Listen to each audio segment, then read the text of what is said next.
Hi, everybody. Welcome to the Sci-Fi Sisters live stream. Hello. Woo-hoo! Hey. Hey. We're so excited to be here with you all tonight. And thank you all for joining us. We see all the folks out there in the crowd, and JR and Tony Tone and Dave Gregory and DJ Kitty Cat and Jonathan Quee and a whole bunch of other people.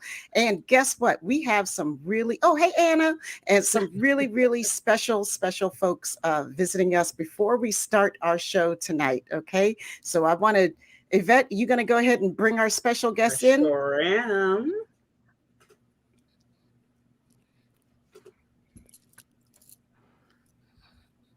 We want to welcome John Billingsley, Natalia Castellanos, Jonathan Del Arco, and the wonderful Michelle Hurd. Hey, everybody. Hey. Welcome to the show. Welcome to the show. We're so excited to have you all here. And please let everybody know what you guys are so adamantly pushing right now, because we are huge, huge supporters.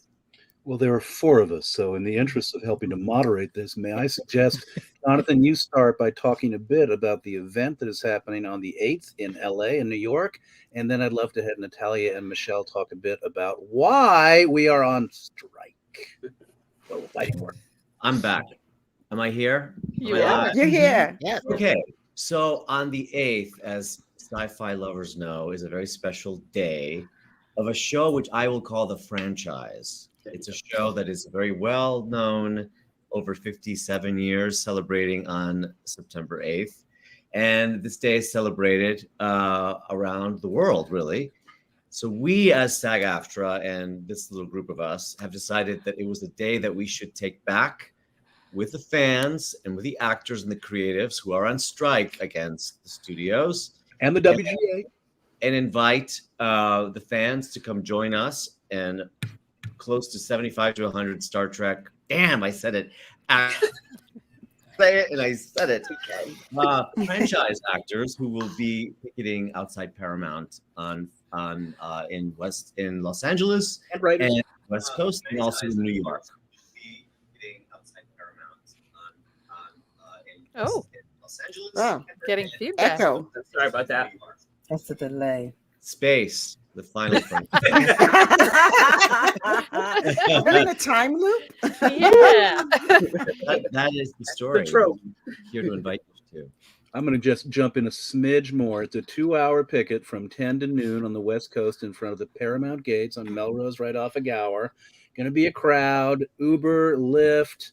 Be prepared for parking to be a hassle. So if you can take public transportation, it'll be hot. Sunscreen, water, a hat. It's going to be a big crowd.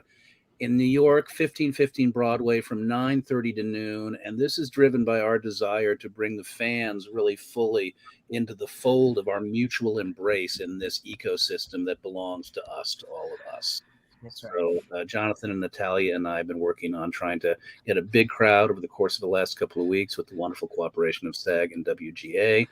And I'd love to hear from Natalia and Michelle about what the issues are and what this fight is all about.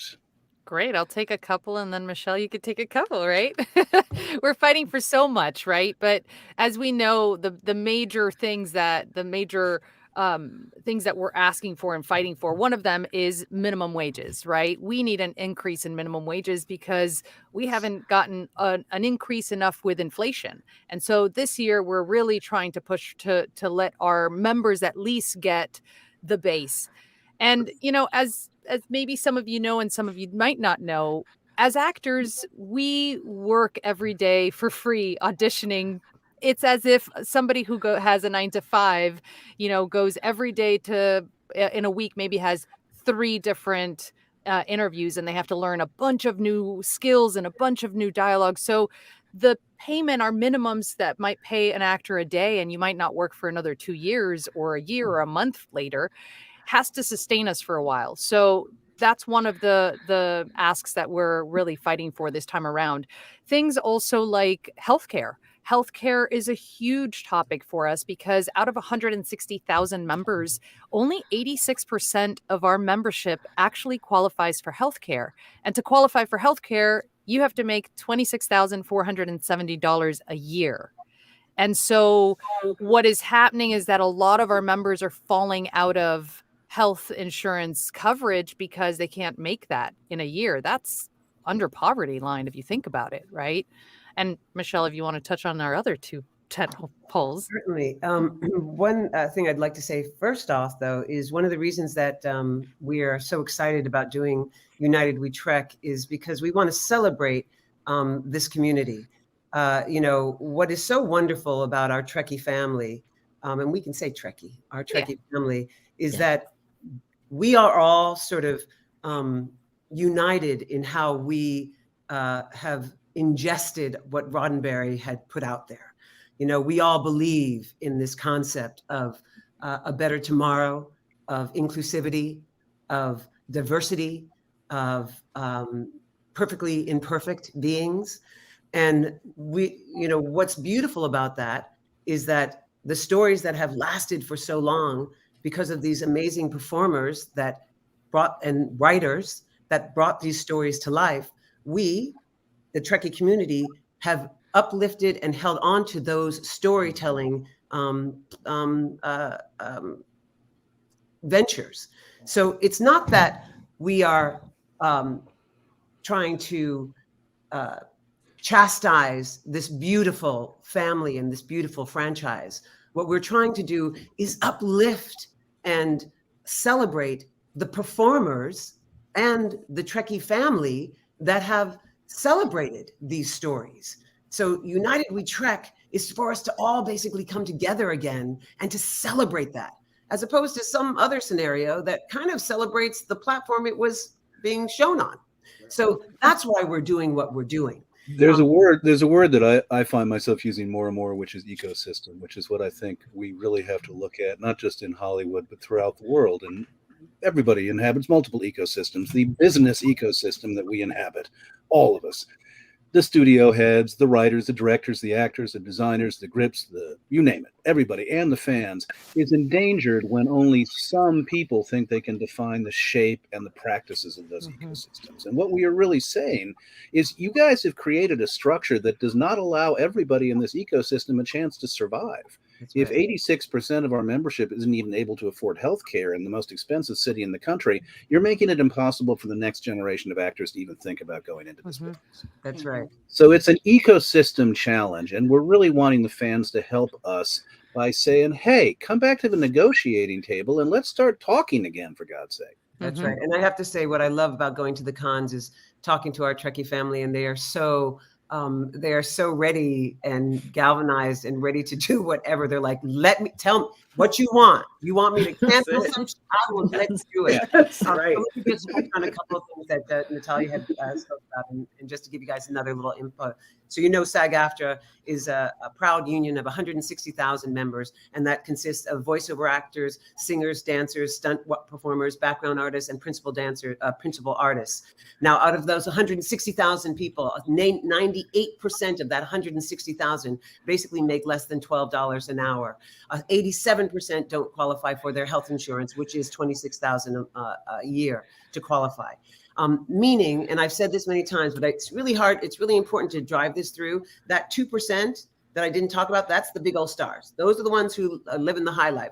98% are the working class actors, laborers, who we hustle for every single job. Those are the people who you say, who's that? There's that guy on that show. There's that girl on that show. I don't remember their names, but I recognize their face, and I've seen them for decades and decades. Meaning I could do 3 or 4 guest spots on any television show that that's your favorite show, whether it's on linear programming or streaming platforms. I could do 3 or 4 guest spots. And because I'm forced to take a salary that is called top of show, that was never in a SAG-AFTRA contracts, it's a made up term that producers created, meaning they will only go the base minimum. They will only pay me the base minimum for the honor of doing their show. So that means I'm making just anywhere from $5,000 to $9,000 for an episode.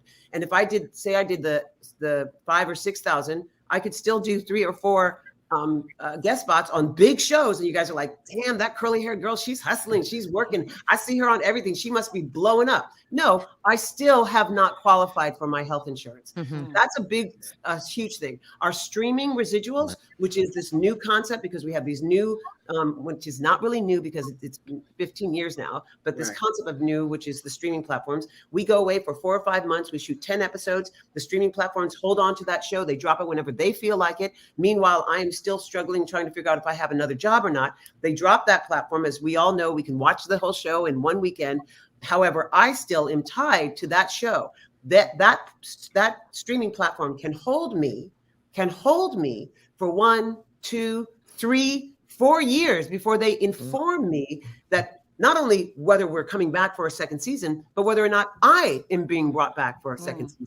This is what we have to deal with. And AI technology, which is something that I really want. I know that actors are really shiny. Actors and writers are really shiny, and we're sort of the figurehead of this. But AI technology is here. It's been here, and it affects every single person, everyone. It doesn't matter what your vocation. If you had an ex, a bad breakup, that bad breakup person, he or she could take your face, put it on something that you do not want to be part of, and blackmail you or ruin you. So this AI technology, what the writers and the actors are fighting for is strong guidelines to protect us.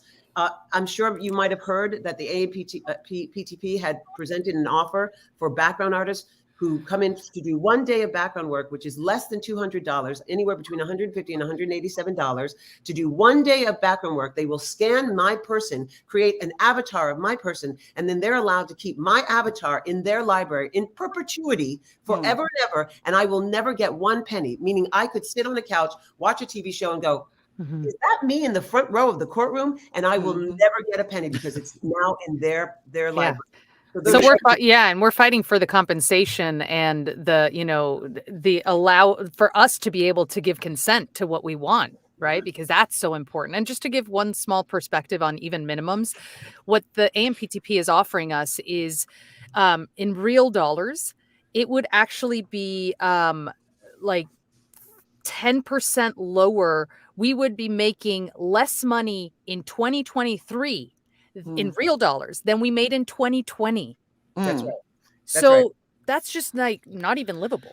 And one of the things to point out that little what she just said, the contract that we're working on right now will take us to 2026. So that means that in 2026, in real dollars, we'll be making less than we did in 2020. One of the things I also really want to talk about in the limited time we have is what fans can do to make a difference. Obviously, this is Friday, 1 brick in the wall. We pick it every day. We pick it every day all across the country, in New York, Los Angeles, and in other spots.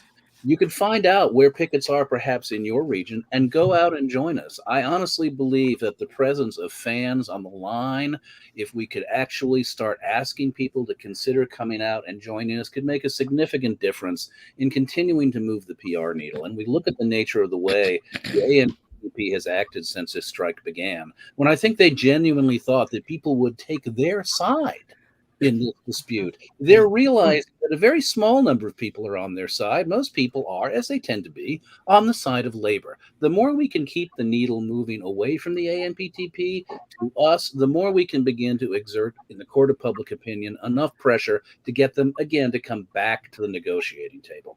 Write letters, make phone calls. If in your 401k portfolio you have Apple stock or Disney stock or Netflix stock, etc., you're a shareholder. And they are making decisions that are deleterious to your best economic interests, I guarantee you. As shareholders, don't be shy about picking up the horn and say, hey, you're thinking about your short-term profits, but the long-term implications of the decisions you're making are killing your business. So that's a thought. And as well amplify on social media. We live in the age of social media. So please amplify. You see somebody tweeting or pictures of picketing, information that we clarify about what our contracts are, amplify it, because we need to shame them. They need to understand that we all know that this is a labor issue, that they are trying to keep that divide between the haves and haves not, and we will not accept it. So, amplify, amplify, amplify. And bravo, Wanda. Back in the 1950s and into the 1960s, 1/3 of the American labor force was unionized. Mhm. Now it's 1 out of every 10 people belongs to a union. And we have seen a concomitant decline in our standard of living as a country. We have seen a lot of people now not even being able to, 1 in 5 American children is food insecure. We are one union, but the nature of this fight, it's everybody's fight to bring power and potency back to our labor force. So, And it's so important to educate. Oh, go for it, Jonathan. No, I was just going to remind folks that are listening, because I know Michelle makes this point a lot, and I 100% agree with it. Think back 3 years from ago when we were all locked down.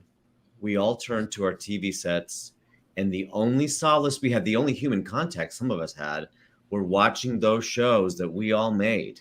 Yes. It was our work. It was our collective work as human artists. That's right. Helped us get through that pandemic. And how quickly they forget. That's true. I know, right? How quick we forget, how valuable this thing we do as artists really is to the human race. I don't think the fans have forgotten. No, not the fans. Yeah. The executives who Mhm. profited from that is what I'm talking about. And- So yeah, That's we so make true, a vital Jonathan. contribution to the It's culture. so true, honey. Because it's literally, and I know I've said this before, but storytelling is a sacred art form. I mean, I'm not being hyperbolic. I'm not being sort of dramatic. It's a sacred art form. It is literally the fabric of our society that keeps us knitted together. Art, storytelling, art, and specifically, it could be music, painting, sculptures, dance, acting, writing. This is what is a universal language that brings us together as human beings. It is the soul of humanity. And to sort of try to silence it, to try to substitute it for AI technology, to try to regulate it as if it's something that is not worthy to be paid for. In 10 years, if we don't stop this now, in 10 years, being an artist will no longer be a viable vocation. And that has to stop. Yeah. Because that's the decision young artists have to make all the time is, do I have a whack at being able to actually make a living at this? And it's a really hard thing that we all, when we're young, have to actually consider. And, many of us are going to fly in the face of the likelihood that we may not make a living. But as you get older, it becomes harder and harder to continue to make those decisions. If you want kids, if you want a house, if you want any kind of middle-class security, you have to at some point face this existential question of, is there a ladder for me to climb? If there's no ladder to climb, you'll see a lot of amazing artists simply throw up their hands and give up. And that is a cultural tragedy. And as again, I totally agree with Michelle. It sounds hyperbolic, but I'm 63 years old. I'm here fighting for the next generation of artists and the generation behind them. That's how labor got built. You go back into the 19th century and you think there were people, and we stand on their shoulders, who fought so kids didn't have to go into the mines. So we had 8-hour days instead of 14-hour days. So there were no company stores. So we had weekends off. All the labor protections that we now take for granted as part of the fabric of society were fought for by people that we now owe a great deal of responsibility to. That's why we do. Yeah. And it's so hard just as an artist in general, I think is what most don't understand or know maybe is most artists have side jobs as well, because the art form, what we have, does not sustain us. So whether it be, waiters or, Uber drivers or people that work at a supermarket or a teacher or right. I've done even promo modeling because I wasn't able to sustain, especially living in Los Angeles, which is such an expensive city in the country, that it makes it so hard. So what we're fighting for is just to be able to do what we love and to be able to share what we love with everybody, because art is so important. I mean, it goes back to the caveman days, right? When they were drawing on the wall. And then 5 people running. Yeah. It's important, and we have to make it important, right? And it's the ethos of Star Trek. The ethos of Star Trek is rooted in collaboration, cooperation, working together, setting aside our differences, setting aside the things that we find problematic about each other to come to a place where we all say there's a good. that derives from our coming together. It's bigger than we are. It And is. that's what this show is about. And it's why we want the fans to come and celebrate, I'm going to say it, Star Trek Day. United we trek. Woohoo! That's it. Woo-hoo! Well, thank you guys so much for joining us and bringing us that message. I have a quick question. Is there an official account that people can help the artists on strike financially? Yes. Yeah. SAG-AFTRA-Foundation.org. SAG-AFTRA-Foundation.org. It's an emergency assistance fund. You can find it in the description of this program. It's already there. And if anybody wants to see any fun, like any other pickets that they want to join, whether it be in New York or LA or anywhere else, if they go, Albuquerque or Chicago. exactly, they can go to SAG. SAG-AFTRA-Strike.org, and then they can look for special pickets, and then just choose your location and see what's happening, that week or that month, and that's. And there are special pickets happening every day. So Yeah. even if, probably if you're watching this, you're a Star Trek fan. But on the off chance you stumbled on this and you're actually an NCIS fan, there's some NCIS picket up there you can go through. There And may also, be in if you- Sacramento. Maybe. Another way also to just join and kind of jump in there is sagaftershop.org. You can get some t-shirts. You can get some of our Pride t-shirts. We're going to have some of our con t-shirts up there, and SAG After Strikes t-shirts up. I also want to make sure that Michelle is recognized, because she really, I think, single-handedly fought within the negotiating committee to make sure that people understood that the cons can and should continue, which for a lot of folks, obviously fans, but even for a lot of the actors and the writers who may not have as much income coming from programming, those cons are an important part of their life's blood. So thank you, Michelle. for that. Oh, absolutely. Yeah, literally. I think myself, Sean Astin, and Samantha Mathis, when the con discussion came up in the room, we were both like, oh, come on back here. Because once again, one of the things that we, first of all, in the franchise that Jonathan and I are part of, that we're all a part of, is there are some actors whose only income are the cons. Mhm. And I will be damned if I'm going to take that away from them because of what the AIM-PTP is doing. Mhm. What we want to do again is we want to amplify the contribution of artists, the writers and the actors, and the connection that they have with their fans. We want to amplify that. We want to solidify that. We want to make that the most solid thing, because that's what we are drawn to. You're drawn to see what this performer is going to do with that character. You're drawn to see what that writer is going to write to tell these stories. You're not drawn to go to this streaming platform. It's not like, I don't even care what's on that streaming platform, but let me go to that streaming platform. No. Or even Michelle, no. And the reason the con was so important was so that we could really make sure that the connection between the actors and the fans stay solid, stay respected, and amplify the importance of that. Well, and at the end of the day, nobody goes to the cons to get a signature from any Paramount CEO or Right. Nope. For those who weren't there, the Vegas con was very successful, and we navigated this whole question of what we could or couldn't say quite It easily. was effortless, right, honey? It was effortless, and the fans were so unbelievable. phenomenal, so phenomenal. Yeah. Great. Well, hopefully I'll join you guys at one day. We're going over your allotted time, I bet, guys. So you kick us off. We're all gabbing. Sorry, long-winded. You can write. All of you can always come back anytime. Mhm. So just Jonathan, JB has my number, unfortunately. So definitely always come back. We love all of you. So we're so proud of everything you're doing, and please come back anytime. Before or after the stroke, the strike. Freudian slip there, huh? Well, Okay.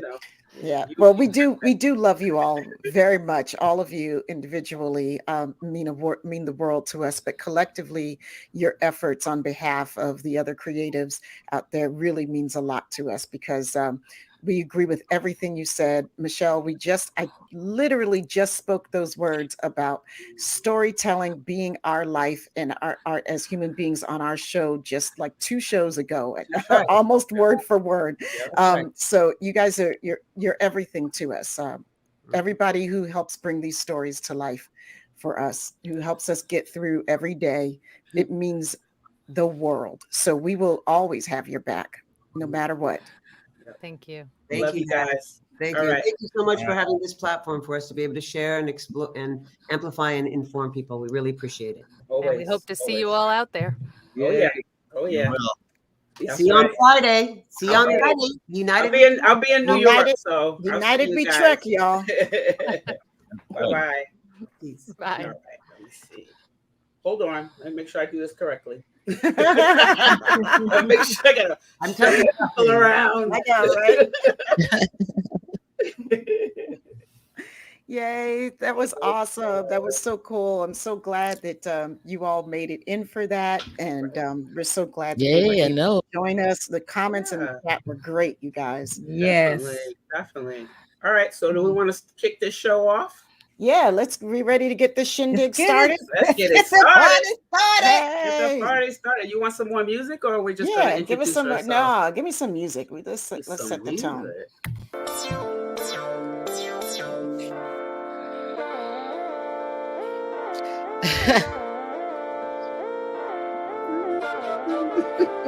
I can't help it. It's our music every time. Now that's the funky music. Uh-oh, go ahead. Yes, Franny. Tony, there's Wait, more. wait. Young people do it, right? Or am I passe again? No, you're good. You're good. You're good. Okay, thanks. Welcome everybody to the Sci-Fi Sisters. Well, I don't know what Oh, happened. if that can't stop the music. Go ahead. Go ahead. Welcome to the Sci-Fi Sisters Top 10. Yay, the Generations edition. Woo-hoo.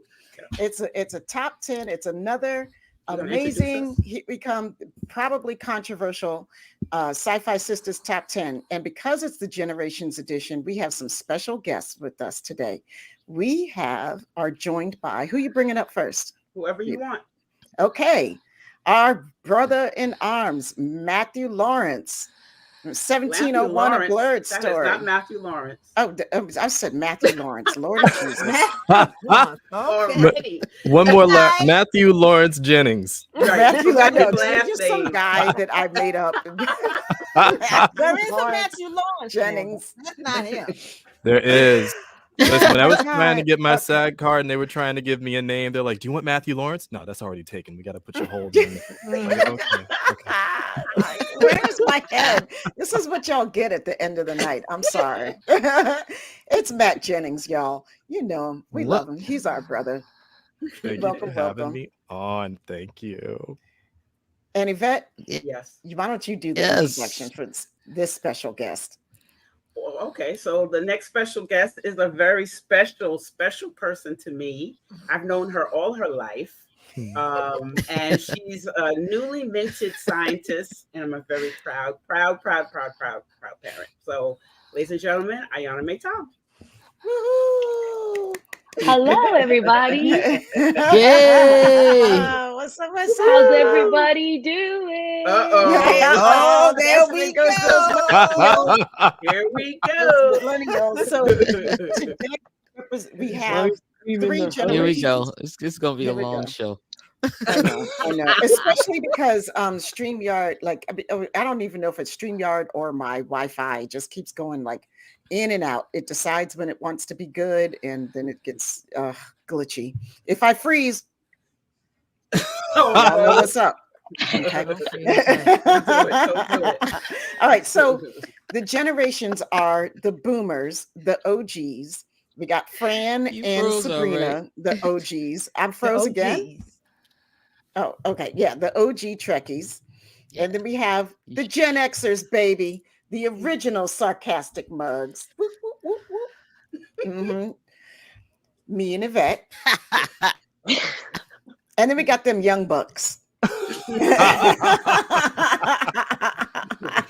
Those millennials, baby.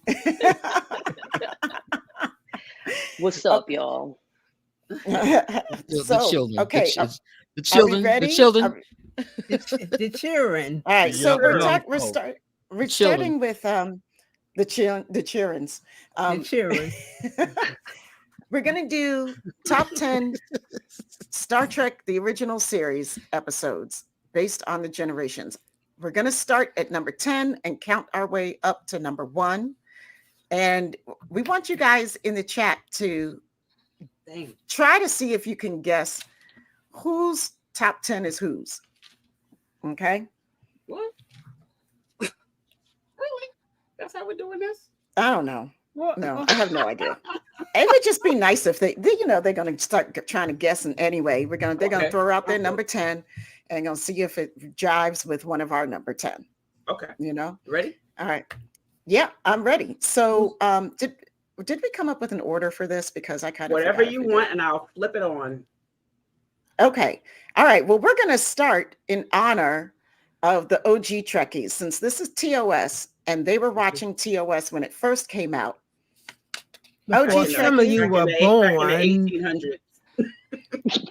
1960s. Oh, sorry, 1900s. That's right. The original. The original. We are mid-century. Mid-century Modern. Yeah, All right, so mid-century mod. All right, number 10. You guys Number ready? 10, That's OGs. us, OGs. Number What was 10. your number 10? Yeah. Who's announcing? Ready. I did. Which one of y'all is supposed to be saying your number 10? Come on now. I got it. I got it. All right. Go ahead.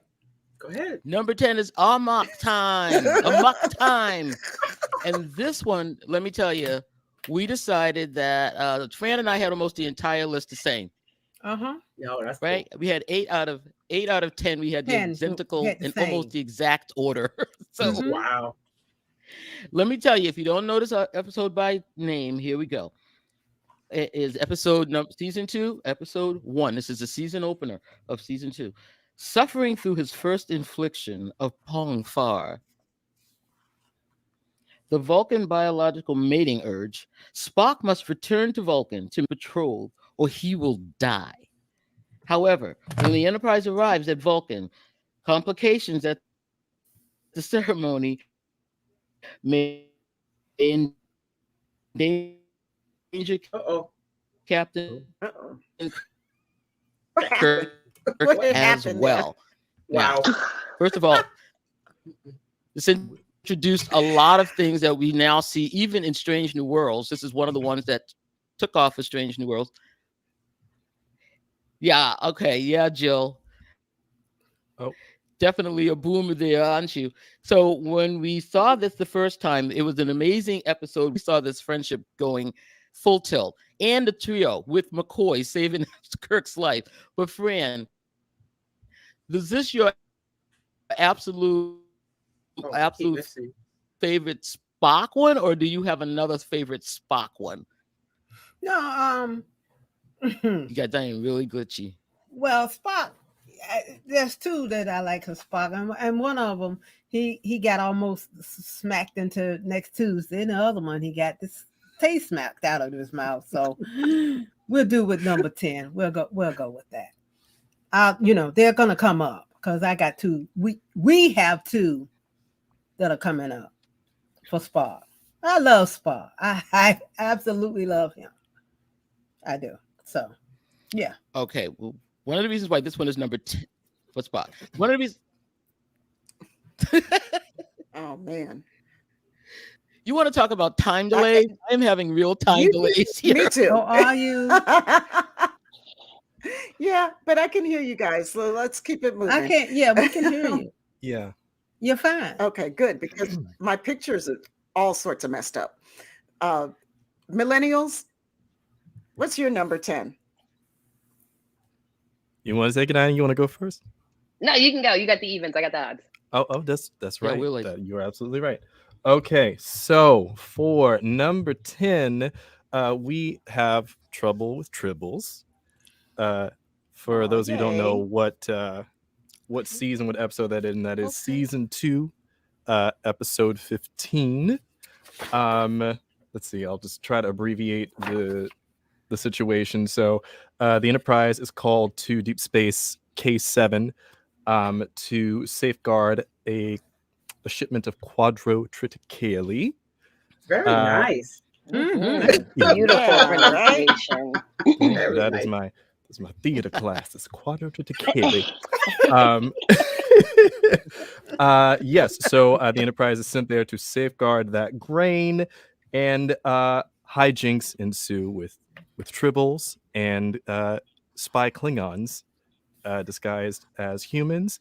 There is a great fight scene that takes place in the mess hall of K7, which to me is like giving, I don't know, like Alabama brawl of the 23rd century. Yes. It's like there wasn't a folding chair, and Scotty didn't throw a hat up in the air. He could have just taken a tribble and just thrown the tribble up in the air, and then like Chekhov would have Chekhov was the dude that was like swimming in the water to come Wait a over. minute, where are we going with? I love that. I see the whole Oh my vision. God. I love that. He went there. I have to watch the triples Chekhov again. is definitely Aquaman. Yes, he would. But anyway, just in terms of just comedy, this is a great one. I think you also get to see William Shatner be funny, which you don't really see again, in my opinion, until like Boston Legal down the road. But you get to see William Shatner have some comedy chops. Oh, he's funny as hell in this series. What you talking? I mean, He is. Yes. He's a goddamn riot. Yeah. Yes, he is. This is definitely one of my favorite episodes. It's hard to rank these, like you have like 10 episodes that you like, but you have to put a number to them. It's kind of like makes you think about like the intricate details. But I like this one because it's, like you said, one of the more funner episodes of TOS. And like even like when I watch it on Prime, there's like trivia, so there's like little like things that come up. But they were saying how like this was like one of the funnest I watch episodes. it on Prime. There's trivia. Yeah, you have to, if you watch it on the TV, you have to click the X-ray. But if you watch on the phone, it already pops up. I watch it at work. So I didn't know that. Oh, that's cool. yeah, I didn't know it's that awesome. either. You Yeah, learn it so has much new more and stuff. all that It's stuff. up trivia. We there. learn so much from millennials. Yeah. Look how much they teach us. I knew it was there. It's on Prime. Yeah. So they were saying how this was one They of haven't like their got any favorite trivia. episodes. They haven't got any trivia. I don't know. It's not like trivia where you got to ask questions. It's just like trivia They about tell the you stuff. episode. Yeah, they tell Yeah. you like cool Tell things you. Oh, that they're happen. telling you stuff. Yeah. Okay. Yes. And yes. But yeah, they said that this was one of the most funner. Oh, Yes, most now. funner is not good. Okay. It's one of the Scientist, most funner. Okay. Come on, college degree. it's one of the more fun episodes that they got to film together. It was really hard for them to all stop laughing and like have a good time. And you see like another thing, the fighting, the fighting in the mess hall. Actually, it's Scotty doing his own stunts too. And so that's pretty cool that he got to, do some. Usually it's always a stunt double. You can always see the stunt doubles, but no, it's actually Scotty doing it this time. So I enjoyed that too. And it's definitely funny. I giggle every time. I love when they're throwing the tribbles at him because they're just launching at him. Dude. He's Yeah, they're throwing them. They're throwing them out of the thing there. They are. Yeah. I mean, there's a really funny thing. If you go and watch the Deep Space Nine episode, that's the follow-up, Trials and Tribulations, there's a shot of Cisco and Dax, inside the case where the triples are, and Cisco just throws the triple over his shoulder, and then they cut to Kirk sitting, in the pile of triples, and triple lands on his head. And I was like, oh, that's Cisco. That's just like. Spoiler alert, Aiyana-Mei, because you haven't I'm not gotten there yet. There. Oh, okay. That's okay. I knew about it already. She already knew. Okay. Okay, Yeah, but no it's worries. 57 years. Okay. All right. 30 years. 57. But anyway. 30 for the DS9 episode. Oh, she's talking about DS9. I thought she was talking about TOS. Okay. All right. So if anybody cares about a Gen Xers, Oh, go. we have one also. Yes. It's Nobody okay, we're cares. used to it. I mean, we're so Right. used to it. I know. We were latchkey kids. Nobody gave a shit. Nobody cared. Y'all had to fend for yourself, so go ahead on and fend for yourself. All right. You want to announce it or you want me to do it? Okay, I can do it if you want. Go ahead. Knock yourself out. Okay. our number 10 is let this be your last battlefield. Very nice. And not nearly as fun as the Tribble show, but just as important. We felt like we kind of had to have it on the list because of what it stands for, that it's so quintessentially Trek. I guess I'm supposed to read the little teaser thing, right? Yeah. That would help. So yes. Yeah. 'Cause you Okay. made us So all do it. Yes. I know. I made everybody else do it, so I have Sure to do it did. too. It's season 3, episode 15. It says the crew of the Enterprise find themselves caught in the middle of an intractable conflict with the bizarro fugitive alien and his equally belligerent pursuer. That's the one where when they go down, there's a little shuttlecraft. The shuttlecraft goes down to on a decontamination mission to the planet, and there's a pilot that has crashed and he's suffocating, and then the pilot comes out and he collapses and he's black on one side of the face and white on the other side of the face. Dun, dun, dun, dun. Talking racism, people. So give that line that caught me. Go ahead. The one you love, I'm black on the right side. But Kirk says, but you both are the same thing. You're both black and white. He says, but I am black on the right side. Okay, I'm done. So this is, I think this is one of Tamia's. You like this one a lot, right? Well, I respect it. Yeah, I respect. So this it. is, this is how I feel about it. I'm gonna read what Harlan Ellison wrote about it.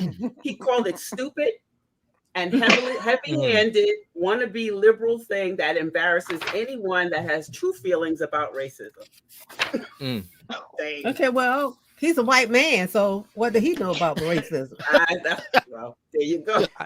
Yeah, I thought it was an important episode, regardless, because I feel like it summarizes so much of Trek. It does. I think it does. Yeah.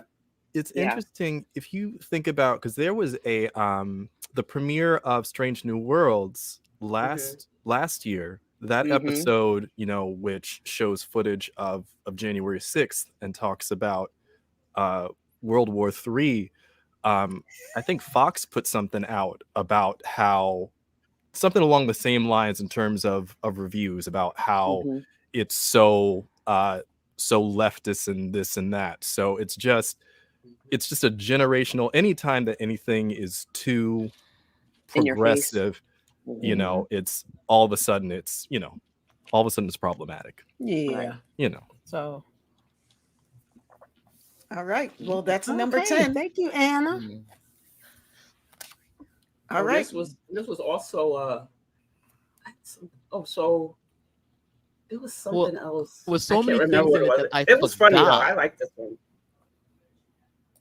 Yeah. Well, there was a great scene where Spock was listening to the crew. That's what it was. Talk about how they weren't racist anymore, and they didn't. Spock was listening and saying, looking at himself and just going, "Oh, y'all are just so wrong. You dog me every day. You were talking about my green blood 5 minutes ago." So it was really an interesting one. I had forgotten that scene. Yeah, it was good. And they had all these superpowers that I forgot about. It was a good one. Yeah. Oh, you're talking about when they could electrocute each other?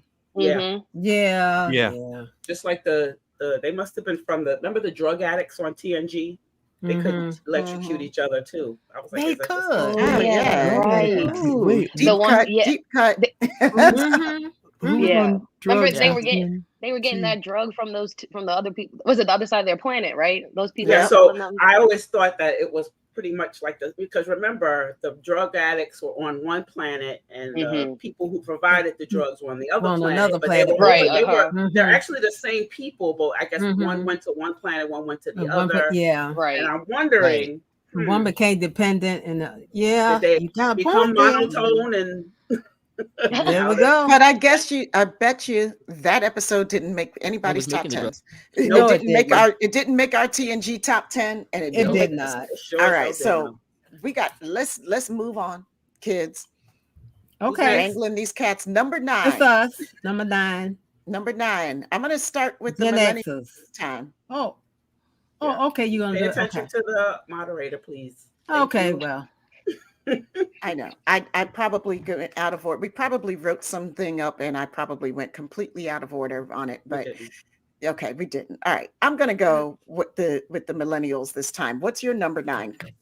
Okay, Kid. our number 9 is Naked Time, season 1, episode 4. I love this episode. Okay, so All right, I want to hear let's this. shorten this up a little. So the USS Enterprise, under the command of Captain Kirk, arrives at the dying planet Psi 2000. Their mission is to observe and document the planet's breakup and to retrieve a research team stationed on the planet. Mr. Spock and Lieutenant Joe Tormelin beam down and find the researchers' life support system shut down and the team frozen to death. One fully clothed in a shower, one seated on a control console as if nothing was wrong, and one who was strangled. Tormelin removes his environmental suit glove to scratch his nose.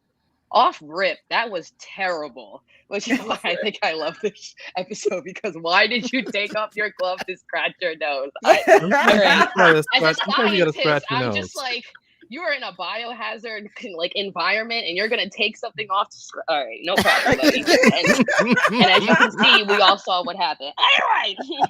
So he starts to scratch his nose, comes in contact with strange red liquid, which the liquid just like moves from That was Riley. that You know, it's he's on. so I love Riley. And so we're having what do you call it? Oh no, while they're having that wasn't lunch. Riley. That was another. That was the other guy. Sorry. okay. No, it was so- Sullivan, but Riley's in this one too. Styles. hmm No, I don't think Styles is in this one. His name is No. like Tormelin. I don't remember his name, but yeah. But now he begins to act irrationally, expressing hostility towards other crew members and threatening Sulu and Riley with a knife before turning it on himself. His wound is not life-threatening, but he ends up in sickbay. Both Sulu and Riley also start to behave irrationally. Sulu runs out with a sword, acting like a swashbuckler from the Three Musketeers, while Riley reveals his Irish ancestry, locks himself in the engineering, and starts to sing over and over again, "I'll take you home again, Kathleen." Oh my God, I don't know why that is so funny to me, but it is just, it's just so chaotic. It's So- so funny. Sorry, keep going. No, Well, it's like that. I mean, that song, even so, my memory of that is when my mom started showing me Star Trek, and I remember her just singing the song randomly sometimes. I was like, why is she singing that song? What is that about? My God. And then I saw the episode. I was like, oh, okay. yes. I mean, like that episode, the fencing scene obviously became iconic. Mhm. I'm not gonna lie. Look, George Takei, whole chest. Right? Listen, Stop. come on now. That chest. He was smoking, right? He was. Lord He have was, mercy. yes. He Yes, he was. was. I also like this episode because no Siri. I also like this episode because when we see Scotty again in TNG, and I don't know what the name of that episode is. I'm sorry. Relics. Relics. Yes, Relics. He talks about the time where he had to do he talks about how he had to do a cold start of the engines and it was going to take 30 minutes regardless. You couldn't change the laws of physics. And he brings that up and that happens in this episode. So I enjoyed that because I like when TNG kind of references back to TOS because TOS really is my favorite, but I also enjoyed that. And I love that song, "I'll Take You Home Again, Kathleen," because I'm like someone who likes to say one-liners of songs, like just over and over again. Randomly. My friends all hate it. And I will sometimes just bust out, One more time. And people are just like, "What song is that?" I was like, "Don't worry about it. You'll never know." But yes, that is definitely a favorite of mine. And I really love like the chaos of it too. And then like at the end of the episode, of course, it's all calm and everyone's going back to the way they were. And honestly, sometimes that feels like me in my head. It's pretty chaotic. There's someone dancing, there's someone singing, there's someone, trying to figure out science and then, do all this other stuff. And then at the end of the day, it's just like, all right. So I like relate to that episode, like mentally, physically, spiritually. I love it. It's great. Yay. Yay. The naked time. Anything that brings I'm sparks gonna to have to tears. watch that again because so good. I did just watch it like a couple weeks ago, and I just laughed like the whole I think way it's through. hilarious. It's It's so funny. hilarious. It's Oh, so yeah. funny. Oh, also, this is the first time we see Spock and Chapel start to profess they love, talking about, I've loved you for so Which long. Because like when after watching Mhm. Strange New Worlds, but and I yeah. was talking about this while I was watching it, like that scene takes on a whole new meaning. and Absolutely. it's like it's so crazy to watch that now, like because it always hit me in the beginning, like okay, like Spock is actually like when I first watched it, like there's actually something there, Mhm. Yeah, I mean, and they were like, sorry, so go ahead. like all the way back then they played it like that, and it just gave us all of this to go with now. I mean, like Mhm. you look at them in Strange New Worlds, and they have like this. I mean, I'm gonna make a Living Single reference because I like Living Single over Oh Friends. yes. Sorry, Oh, people. always, every day. But all This the is this is they're the like- living Living Single single was the zone. original. like they're like We don't. yes. We don't play that other. We don't do No, that. we don't do that So here. what- No.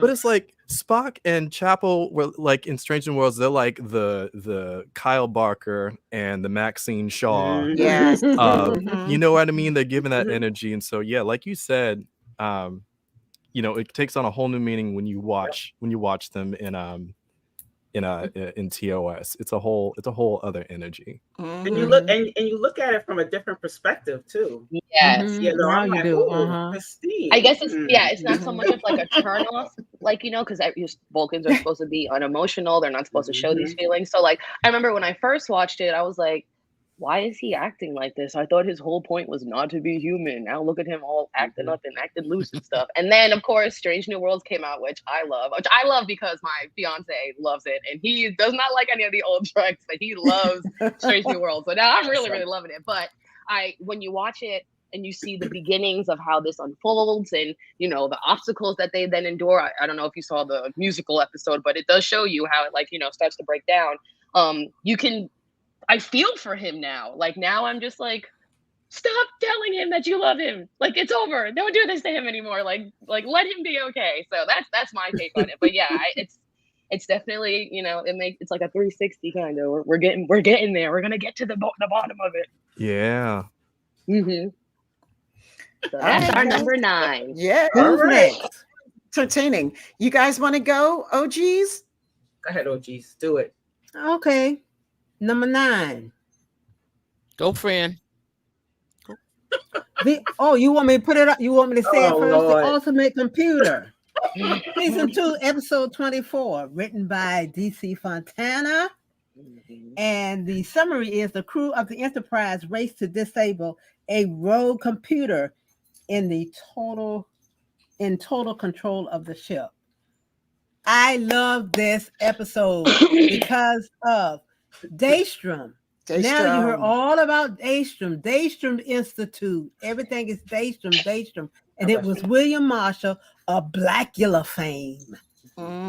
Yes. Yes, of Blackula fame. Okay. Him with the resonant voice and the distinct punctuation of all the words and all that. And they said in this episode that he did the basic designs for all the computers and all the ships. So you have the Daystrom Institute, the Daystrom this, and it is a brother. Yes. I love it. Okay, so besides, he went batshit crazy. Okay, right. As one does. True. One does who are that genius Yes, He had ma'am. no other. So, but they, insinuated that they would get him straight and everything, and he, but He besides sort of that, came to, like at the yeah, end. but no, when the last we saw him, he was out on the. I just looked at it today. He was out on that bio bed or whatever kind of bed it was. He was still out, and they said, "Well, we gonna have to send him to wherever." But Not wherever. yeah, they gonna send him to wherever, and he'd get himself straight. And then Kirk taught the computer into committing suicide. So I'm like, okay, that's what Did you notice happened. that he couldn't even fit on the bio bed? He was so tall, he didn't He- even he had him sideways on the bio bed. Yes, Oh, Did not fit on that thing. Okay, I one gotta thing I go noticed back about and this look one- now. I gotta go back and watch now. I was not looking for those. yeah, go back Oh, and no. look at it. It's called Ultimate Oh, man. Computer. you can't miss know, it. Yeah, William Listen. Marshall, Blackula fame. So Oh, I there Best you Blair go. What pinch you got? ever. My boy was out. Ding. I know. Ooh, the And the pinch, other that thing is, pinch. let me point out something on this. So, when he changed pronouns, it was over. When he started saying we, Oh yeah. Yes, McCoy he and did. Kirk Lord. looked at each other and they Yes. were like, Yeah. did he just say we aren't We? attacking He the did. other He, ship? he might be going and say, When you and have then a they, pronoun change in Star Trek, you know that's trouble. and they said, well, I think it was Bones that said, he's going insane, isn't he? He's just going crazy, ain't he? He has lost And his we ever knew loving. we knew that was it. So Yeah. that's it. I would, I think it's also cool to see. I mean, also, we get to see, Uhura in her position. We also get to see, black men in a position of brilliance. Yep. Mm-hmm. In the 1960s, which you still don't see. So You don't see, yeah. Yep. with Not him, not that kind of brilliance. I mean, right? And he still, especially his legacy it's still that good. has Still has there. endured through Mhm. the latest episodes of Picard. The card, You know, you know. Yeah. So that contribution, that's nice Yeah. to It is. see and to have. Okay.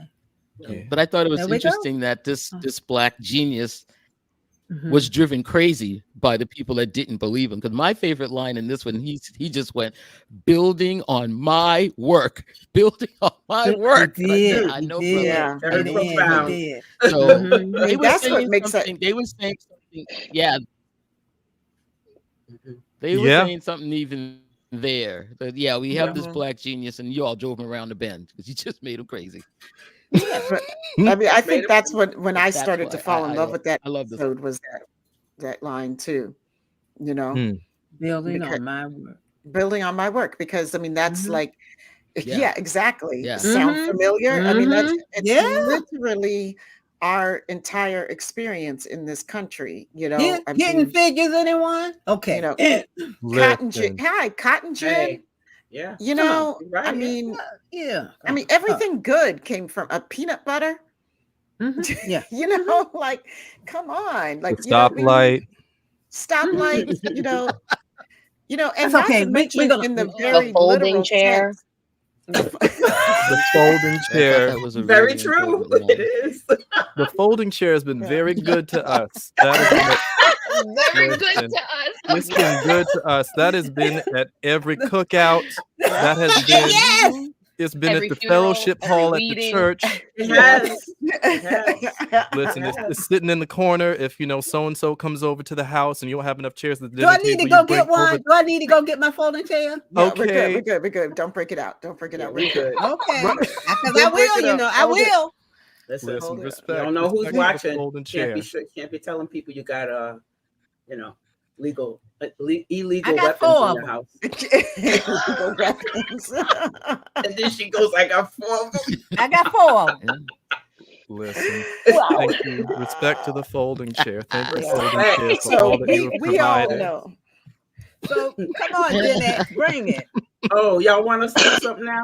Yeah, come on. All right, Yvette, you want to do it this time? Yeah, sure. Why not? So our number 9 is there in truth no beauty? And this is basically another one that's was like, oh, this is not bad. I don't have a summary because to me, you told me you were going to do them. So I don't have a summary. I got it. Okay. I like this one. I like this one because of a horror, but go ahead. A beautiful woman escorts an alien ambassador so hideously ugly that the sight of him can drive a human insane. They're talking about the Medusans. This is season 3, episode 7. Mm-hmm. Yeah, that was my summary. Okay, well, that is a summary. That is a summary. Yeah, that's it. I was so used to these long ones. No, just a couple of lines. Summary. You know what I love about this one? You made us go to the place and get them, and we got them. The beauty part. I love that the beauty was the women were. I don't know.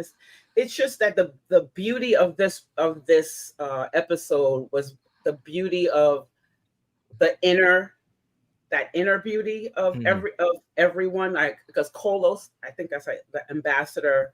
He couldn't. He had beauty, but he was a Medusan. Like they could. Carlos, right? So he couldn't. His beauty. They kept saying he was ugly, and I was like, I always think about the Prodigy. Did we think we think that Medusan was ugly? I just never. I never really watched it until we did this.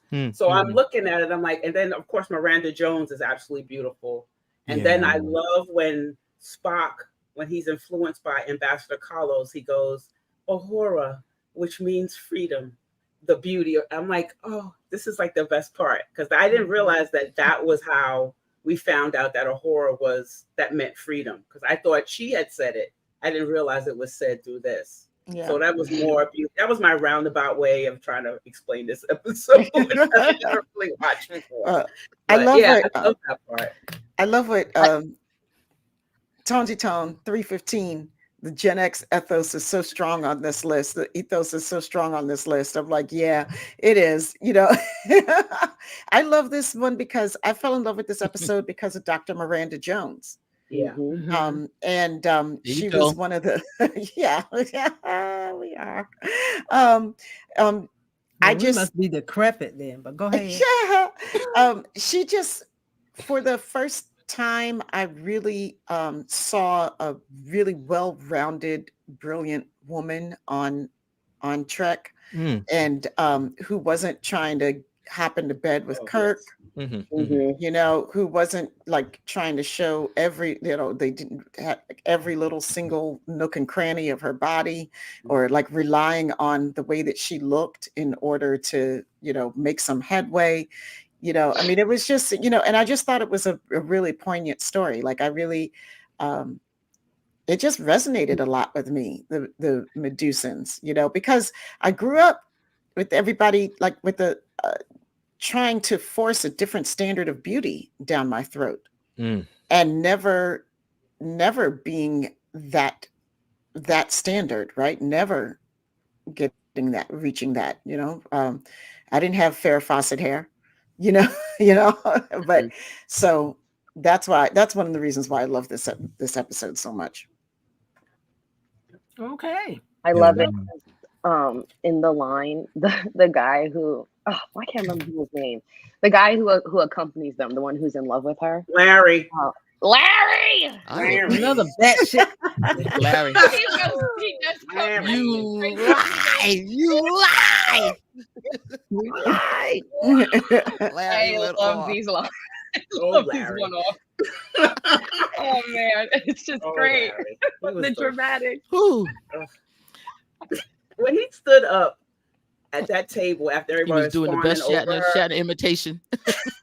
Looked at him like, what's up with this dude? He was just like, y'all can't have her. You can't either, buddy. Oh my God. Yeah. It was just now, the worst. If I remember correctly, now did she have on? It was like a beautiful dress. A web. Yeah. What Mhm. was A But it was web. like a radar. It was a That's radar. Yeah. yes. sensor. It was like Yes. sensors on her And body, Mhm, right? sensors, Yeah. yeah. for That Her Mhm. dress. Yep. Yeah. Mhm. Yeah. Yeah. And I she love did the a face. good job not flinching when McCoy's dusty Mhm. fingers were in her Mhm. face, because I would have went like this real quick. I don't get paid to say fuck. She's a professional. I leave don't it to get Dr. paid. McCoy to Right. do some wrong stuff. I But know. wait, I'm why saying, is why he his don't have to fingers be all dusty up though? in her eyes. Like he's just went. Fine. Aiyana-Mei, why Or are his if- fingers dusty though? I know, Oh, Dusty. We love you, DeForest. We love you, DeForest. yeah, Yeah. I'm telling you. Not I love dusty. DeForest too Fingers are much. nice and dewy. Same. That dress was Nice fierce. and dewy. Same. The dress was fierce. It was. Yes, Yeah. it Hey, was. we And had it Right. covered her, Yeah. as Mhm. Tamia said. Dress- It covered her. It Yeah. And she covered, really, right? she wore it so well, like the way she She did. walked. Oh, She was and- so yeah. regal, right? and that's what, Yeah. yeah, very regal with it. Absolutely. She's like, you gonna Mhm. see this dress.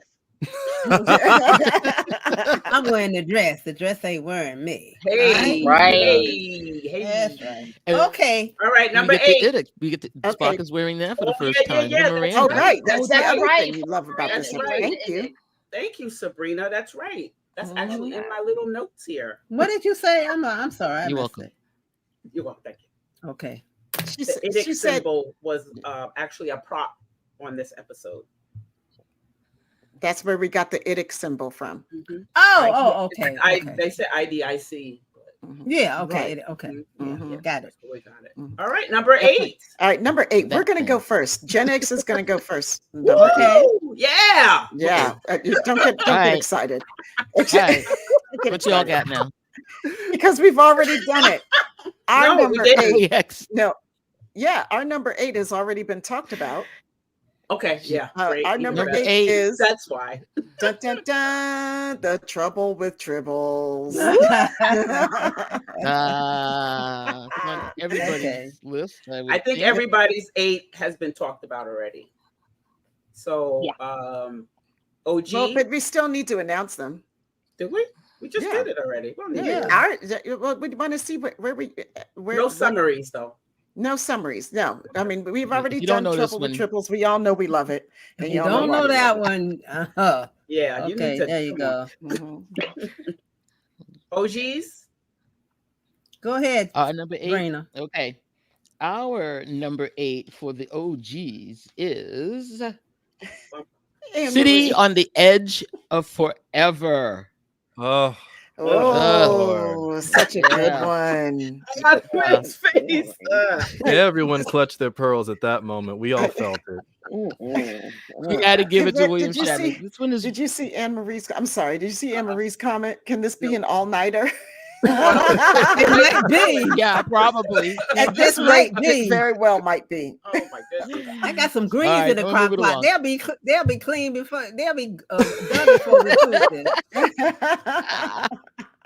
This one is written by Harlan Ellison, and if you don't know the story, it's Kirk and Spock go back in time to save McCoy and their own universe. So we have the Guardian of Forever in this Mhm. one.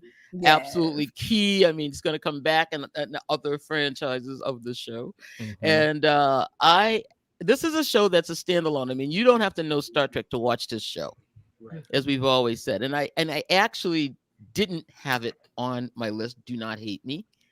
I didn't have it on my list for that very reason, but I gave in to the original OG friend who had it on her list, but only Yeah. because it's like that standalone that it could be You someplace else. come on. It's And gotta if the be. Enterprise isn't in it, I don't care. That's my thing. If the Enterprise is Oh, in it, I you don't are care. such a But- you are such a ship whore. Oh, girl, I am. Baby. Me too. Let me tell you, when Me you were too. talking about the ultimate computer and they had the hood and the Excalibur and the lectures, and I was going nuts.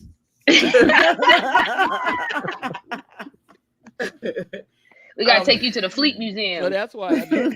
Uh-oh. Oh my Yeah. God, I Can you wouldn't laugh. imagine? I would not laugh. Take you to the I Fleet would not laugh. Museum. Mm. But Fran, Shoot. go ahead, That'd be because like I a- mean, everybody loves this one, and Well, of course, you and know, Shatner, I think, gave a great performance. Yeah. Yeah, he did. Yeah. He acted a bit there. He didn't Thank you. overcompensate and all that stuff. And I thought it was a good episode. Plus, they tell us some stuff because they were actually in Mayberry. They were on the Mayberry set. Yeah, they were on the Mayberry set. When that episode, Floor's Barbershop, all that stuff.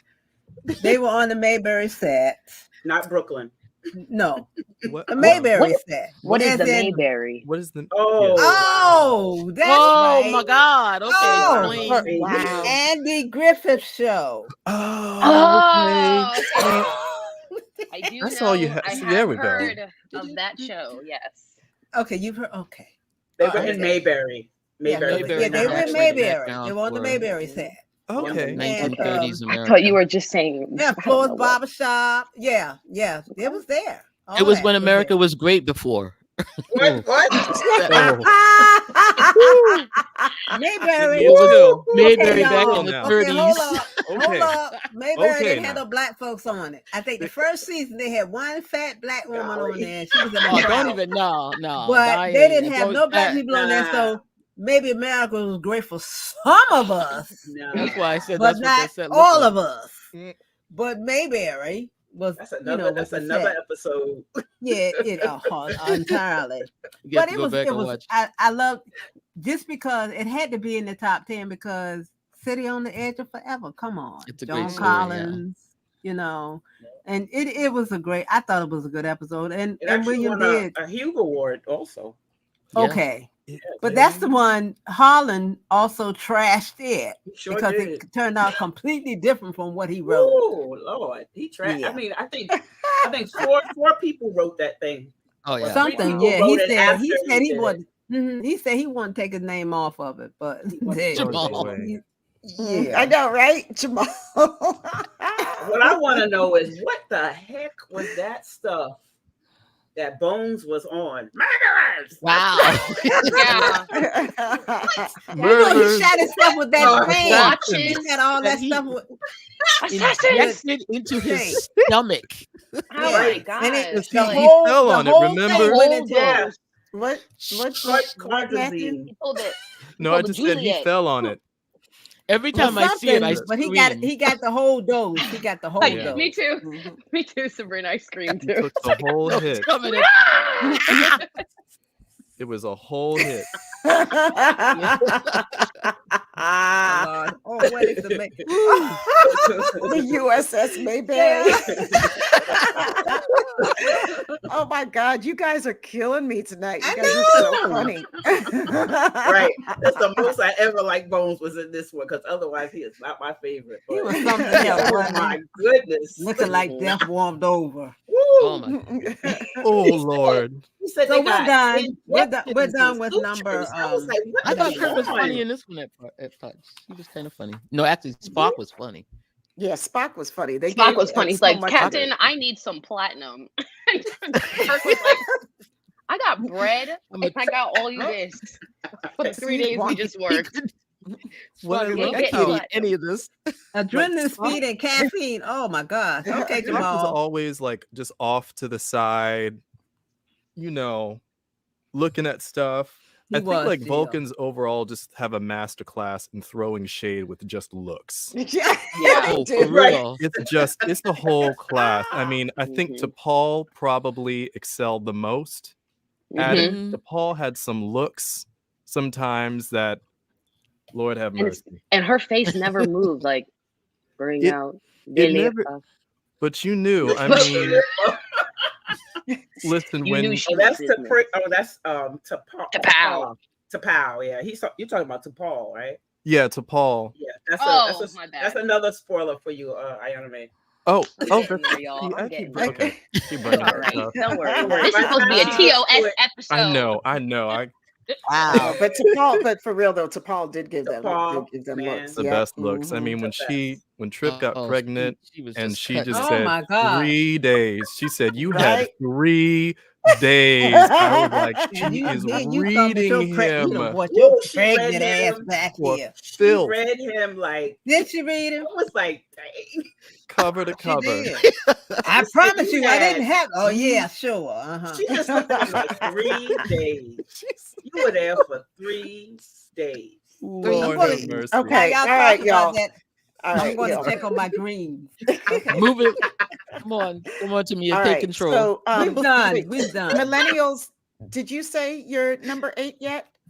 Because Not I got yet. lost. I don't No, think we so. didn't say it yet. No, we No. were first, I think. We were first this time, I think. No, we were Uh, first and you guys were Oh, second. yeah, they were Oh, first. I'm We were sorry. second. Now we Okay. got the millennials. So number 8 is, it's already been brought up, but number 8, Amok Time. Huh? I mean, yeah. for me, like for one, I think that's the first time that like Kirk died, or that I saw Kirk die as a kid. So for me, it was like shock and awe when he came back to life. Mhm. For Spock And too.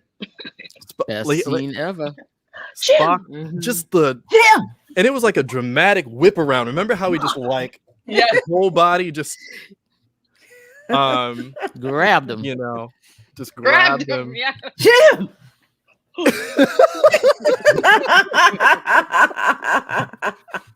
You know, so for me, I mean, I it's love just that. was like the standout. And also, like, I remember him getting strangled, Kirk getting strangled by Spock, which was like a whole other thing. I mean, I've seen this episode over and over again, but just as a kid, that stuff stuck out in my mind. Understood. I really enjoyed seeing the Vulcan culture of it too.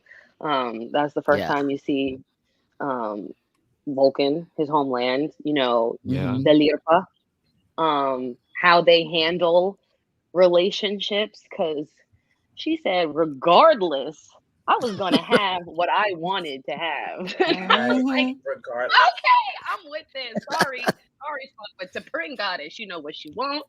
She got the rules down, playing the game right, doing her thing. So I really enjoyed that too. And I love when Spock's like, Jen, shows his little spark of emotion. It's awesome. I mean, like T'Pring, when I saw the episode as a kid and I was watching it and I was listening to T'Pring go through her thought process, I was like, damn, she's cold. And now, like, I go back and we're building stuff now with with the other series. I'm like, oh, I get it. I get why. Right. I get it But now. no, you do it. And you Right. know, Spock was like, go on with your bad self. Everything is starting to come into play now with it's Strange New Worlds it's and their making story sense. I was unfolding. like- Everything just makes sense. It really does. Like- Like you said, we watch it in a new perspective now, and I like it. It gives me a little more. Oh, I see. I love that. I want to know if we're going to see Stan in Strange New We Worlds. already have. We already We did. saw him. Yeah, we saw him. Yeah, Come he was on there. now. He was When there. did he show up? You missed it. Last He was season. there. It was Since fast, day but he was one. there. Oh, He's working with her at that prison camp thing. At Yep. the prison camp. Oh, yep. That's And last when they- season. when they find when She put- gave him a little smirk as he walked by. We're like, oh, there he is. They go I've way been with there that. They go way back. Yeah, they go way back. Way back. No, There's history there. This is Around the way. Around the way. Planting Okay. seeds. All right. Number 7. OGs, you want to hit your number 7? Our number 7 is the Enterprise incidents, also good written one. by DC Fontana. And it says the crew of the Enterprise are on a secret mission to steal a Romulan cloaking device. And this is the episode where Spock gets the taste slapped out of his mouth. Also, this was the first time that we saw a Romulan woman in charge. Any woman. Yeah. I mean, Any woman in I was charge. saying that Yeah. there was a Romulan woman that was in charge. Also, remember now that when she went femme on Spock, when she went femme on Spock, she put on the dress and everything, and she didn't have that ridiculous box cut hairdo that all the Romulans have now. She had flowing locks. She had a silk press. Yes, really she did. She had a And silk press. and it, really did. and she was a woman, because the Romulan, they're women from then on. When we saw the Romulan women, they were, pretty much in charge, or did what they wanted to do, commanders and all that good stuff. But Spock pretty much Wow. kind of fell. He fell for her. Oh, He yes, he really did. fell He for did. her, He did. and he told her, it'll be our secret, and everything. Yep. He fell hard for her, Yep. and she This will fell not- for him too. She And I fell like hard. that. It was mutual. Yeah, yeah, It was. yeah. They fell hard, and you very seldom get to see, that with him. But I thought it was good. But she did slap the taste out of his mouth. So She did. I remember one of the things that I remember from it was just that was the first All time that that I finger saw playing. Kirk Mm. on edge. Uh-huh. Because doesn't the episode start off with, I guess, was it Spock? Kirk being an ass. Yeah. We're gonna Yep. abbreviate it. It Yes, was. that's what it Kirk was was. being an ass, but that was Crazy. on purpose. Right. Yeah, Right, Yeah. right. It was part of On the purpose, cover, the mission. It was part of the mission. Yeah. And Because that in the How about beginning, the- he walks right by Ahura, and she's like looking at him like, like, "What the hell's wrong Yep. with you?" What the hell is What wrong the- with you? Yes. I think this is the first time that we ever hear of the Vulcan death grip as well. Is that true? Is that, which is not, it's Yeah. not a certain, it's not Which a is not thing. true, right? Yeah, Obviously, Yeah, but it's Second great time, that they, Spock, Yeah. It's like a supposed to death be dead. grip. I mean, Kirk's supposed yeah, to the be dead. Vulcan death grip. He does Second the time whole we thing. Spock killed Kirk. Right? Totally You're different. right. Never It's just again. so traumatizing. Their relationship is so toxic. It It's so much was. killing. It's fiery. It's What's up, fiery. seventh rule? Very Toxic and fiery. What's up, Oh, fam? man. That was What's up, fam? What's up, There you fam? go. So yeah, I know love what? this You know what I episode, like too. about this one? What? Jamal said it was the an Commander interesting- Tall was forever. Oh, Sorry. Yeah. Yeah. So, No, I was just What I saying, really thought was Jamal said interesting- the Commander Tall was forever on standby. He stood outside while she was making moves on Spock. I thought that was also hilarious. He was just like Larry. He was just like Yeah, Larry. just like Larry. right? When she said blow up the ship, Tall was like, "Yeah, okay, I'll blow the ship up." Right. But Yeah. what I liked about this one was she asked Spock, "Have they ever offered you command?" And he said, "I haven't sought it out." But she said, "Have I ever offered it to you?" And I went right to Riker. I said, "You know what? They offered Riker like 4 chairs, and Yeah, they did. Spock 18. an ass." 18 I said, chairs. I was like, "All right, Romulan Commander, yeah, you, I'm with you. I'm with you." I was like, "Spock, you need to talk to her." So, Yeah. But I thought if that was Spock had an great. ego, she was playing to it. She knew what she was doing. she yeah. hit it right on the head, though. She said nobody Yeah, ever she asked did. if you wanted a ship. I think that she was playing him. Like, I know that they Oh, both yeah. fell for each other, but I think she Yeah. was in control of the situation the whole time. I think But they she felt. was- I really thought Yeah, they. that's one. they Oh, But I absolutely. think I agree. I think they both were in control in the beginning. Mhm. But I Right. think they both kind of That's tough. slipped in the middle. When that second dress It was Yes. was that on. The dress came on. Put the uniform on. She became a film. And she was about to tell him her real name too. She was Yeah. and all The the government. She her told The him. whole government. government name. the She full told government. him. She just whispered it. We didn't hear it, but he Right. knows what it is. So he got it. He got it. He got He that got first it. name. You know, that's so funny because that was in my notes because, she doesn't have a name in this episode. But Right. of course, in the book, Right. she does have a name. Right? Like they just did, I don't know if you guys know about Star Trek Year 5, which is the 5th year of TOS. Yeah. And which is absolutely fabulous. I mean, it's a tie-in. It's really good. So they have a part 2 to this episode called I think it's the Enterprise Experiment. And of course, Ooh. she's in it. She has a name, I don't know how to spell it, Charvanoff or something like that. And then she has to be swapped because the Romulans go ahead and they con his father. What's his Sarek? Not Sarek. Sarek. Yeah, Sarek. Into Yeah, something, Sarek. and he's a hostage. So there's a big hostage exchange, and she gets to go back. It's actually really good. If you get a chance, check out Year I'm gonna have to 5. check it out. Year 5 is pretty good. It's a good comic book. It's like a whole it's a whole season basically. So, but I love that they continued on with her because that's cool. she's my favorite. She's I actually love my her, favorite. right? She rated it. She's so dope. Yeah. You know, I do she's love so her. dope. And you know, again, another woman that you don't expect to. I mean, they have such a crappy track record, right? With you know, with women on this show, but here she is, like uncompromising, being like, and what I love about this particular character is that she's like a fully realized character, you know. Well, maybe You're right. Perchance, you're absolutely right. But you know, like she was like fully realized, like she was she had her moments of vulnerability, but she still knew what her duties were, and you know, all that. It's fantastic. All right, Tony. I know. But you know what? My God. The funniest was when Kirk just took the cloak and like put it on his arm and walked off with it and said, "Peace." It was like, come on. You're like, you guys do your thing. Their security like, is just as bad as Starfleet security, apparently. He didn't even have a tool. He had no tools, nothing. Just took it off. and a communicator. He had 2 things in his hand. Come on now. Okay. All right, you guys. We're gonna you guys want to know what the Gen X number 7 was? It really doesn't matter. Okay. Because the Gen X number 7 was the Enterprise incident. That's awesome. Keep talking about it.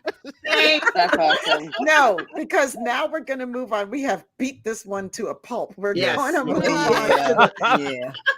Move on to the millennial number 7, please. Okay. So ours is "Let That Be Your Last Battlefield," and I mean, I like it because honestly, like, yeah, of course, the message about it and everything, but like watching it when I did, so like 2020-ish, 2021, during the height of everything going on in this country, it was very much like, holy shit, this is really happening. And they filmed this 40, 50 years ago. Like, what's going on? Obviously, history is continuing to repeat itself. And no matter how many messages you put out, television messages, commercial messages, book messages, speeches, the same thing keeps happening.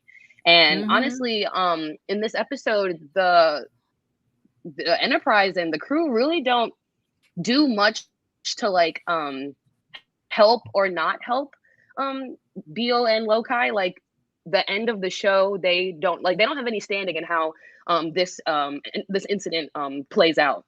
It's really just, you know, Beale and Lokai, them together, you know, creating, you know, doing these, having their fights, and the whole electricity shocking them together. They leave the Enterprise, you know, and then they go onto their planet and realize that they're the only 2 left on their planet. And instead of coming together and doing something about it, they still continue to fight. And, you know, that is a scary message that could be, you know, a reality. And, you know, that's not cool. But the fact that, you know, they were able to play that out on television is also a testament to how some people were thinking back in the day, like this going on right now is not right. Like what we're going through in this country is not right at all. And fun fact, this episode was filmed a year. The trivia was filmed a year after MLK's assassination, so it was very much present. You know, this was an eye opener for everybody. At least if I was there, I think if I was living during that time, I would feel that way. But now living in my own time, it's eye opening to me as well. And yeah, another little fun fact: the guy who plays oh my god, I can't remember his name. Frank Gorshin. Yes, Frank Gorshin is from Pittsburgh, Pennsylvania, born and raised, and I currently live there. My fiance is from there, so I love throwing these fun facts out though. But also his acting is just very, very, very good. Like for someone who I didn't know, and like he's like I don't know if he's like a guest star, like, you know, when he first came on the show, but like I didn't know who he was, and I was just like, this is one of like the better like supporting characters, you know, guest characters, like non main characters acting. It was very, very good to watch. I was very very captivated by it. And of course it's he was a great stand-up comedian and impressionist. Professional. And yeah, he He's so played the talented. Joker. Was it the Joker on Batman? Was he the Fiddler. Joker? The Riddler. Yeah. Riddler. I Riddler. keep Oh, the getting it. Riddler. I keep getting it. Right. Yeah. Okay. That? Yeah. So That's he was awesome. and always on Ed Sullivan. Do y'all know who Ed Sullivan is? Do y'all know? I I'm talking to know. the children. Heard of I'm And talking thank to you the for name. watching, children. Rhonda. Out of See you children later. now. I wonder. I mean, one of the Well, I images tell you. that sticks out to me is just when they're running on the planet, and you can Mhm. just see, it's supposed to be in their heads, but just the buildings on fire as they're Mhm. running and Everything. Yeah. chasing each other on this planet. chasing each That other, yeah. stayed with me ever since I was a kid. Yeah. Yes. Mhm. A lot of vivid imagery in that episode as Oh my well. God, yeah. I enjoyed Yeah. that. And the line. Okay. He'd I'm been sorry. Go chasing him ahead. for 50,000 years. I 50,000 years. didn't, I had missed that before. He had been chasing him for 50,000 years. Yeah, Mhm. 50,000. All So that right, means it's y'all. never going to end. We're gonna keep it Yeah. moving because it's getting late. We're gonna be here all night for real, Okay, come on. if we Yeah, don't we keep got it moving. yeah. Okay. Number 6. All right. So number 6. Yvette, should we do? Did we go first last time? Okay. No. No. Okay. Number 6. Our number 6 is, because it's already been discussed already, the city on the edge of forever. Okay. But I mean, I really love this episode, and in my own personal list, it was up much higher because this is one of my all-time favorite episodes, and I just think it's just such a beautiful and tragic story, and every time I watch it, like, you really want to cry. Oh my it's just God. I don't know, for me at least. I know some people are like, ugh, on this Oh, I episode, love it. but No, I just That love it. last scene, that scene when Kirk has to hold Bones back from Oh my saving God. her. Yeah. Yeah. I mean, Yeah, it's so heart-wrenching, And just so. the intensity, of that delivery, you deliberately stopped me. Do you know what you just did? You Mhm. see, Yeah. yeah. Oof. And Yeah. Spock is standing back there, unemotional as ever, just watching Throwing the whole shade, First the of all, but Vulcan also, shade. like, I mean, one thing that knows we Doctor. huh? He knows Doctor. Yeah. He But knows. also, like, we have not mentioned Joan Collins. Uh-huh.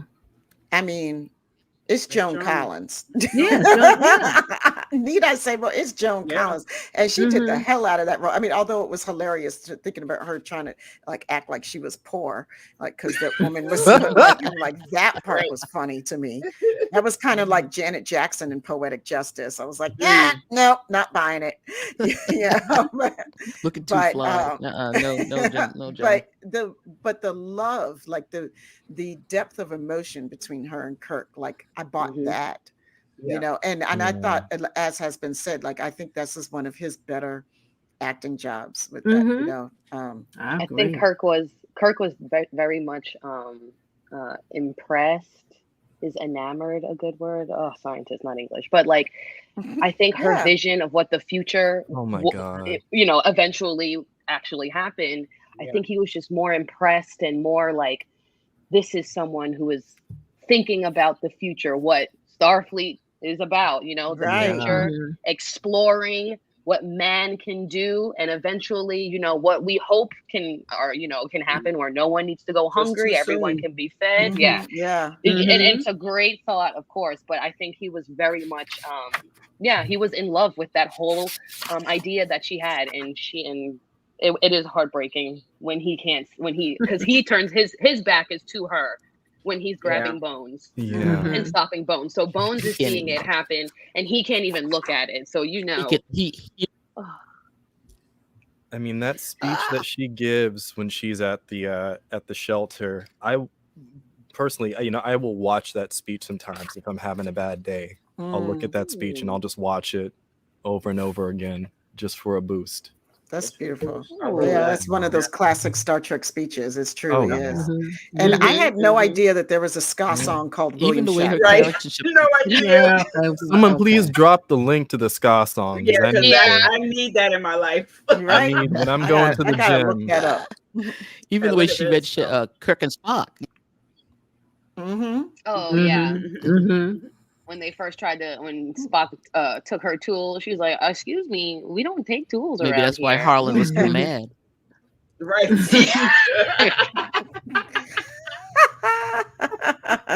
Harlan turned his ass again.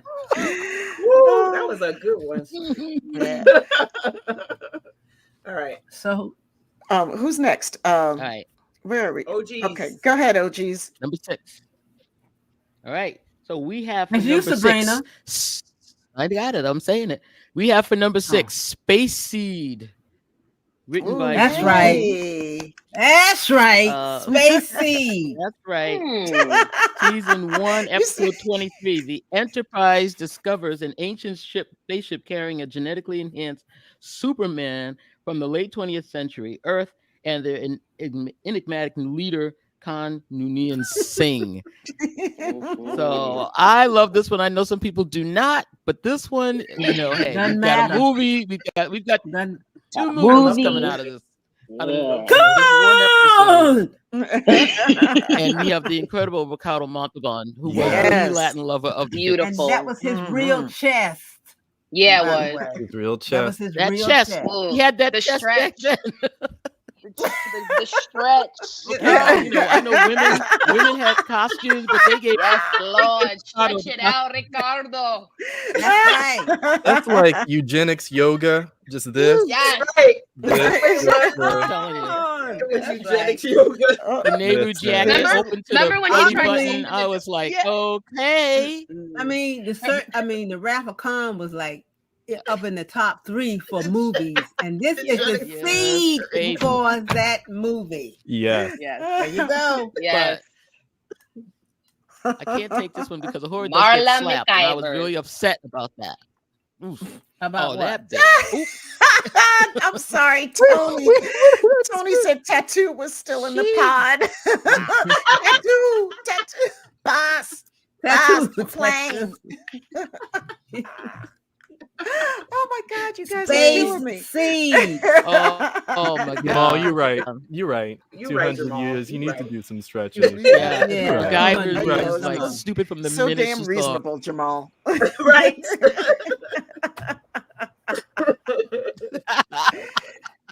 I love this episode too. You need some I deep love stretching. me some Space Seed. Oh, Because yeah. I'm like looking at all the people Yeah, like on but the ship. that show. Yeah.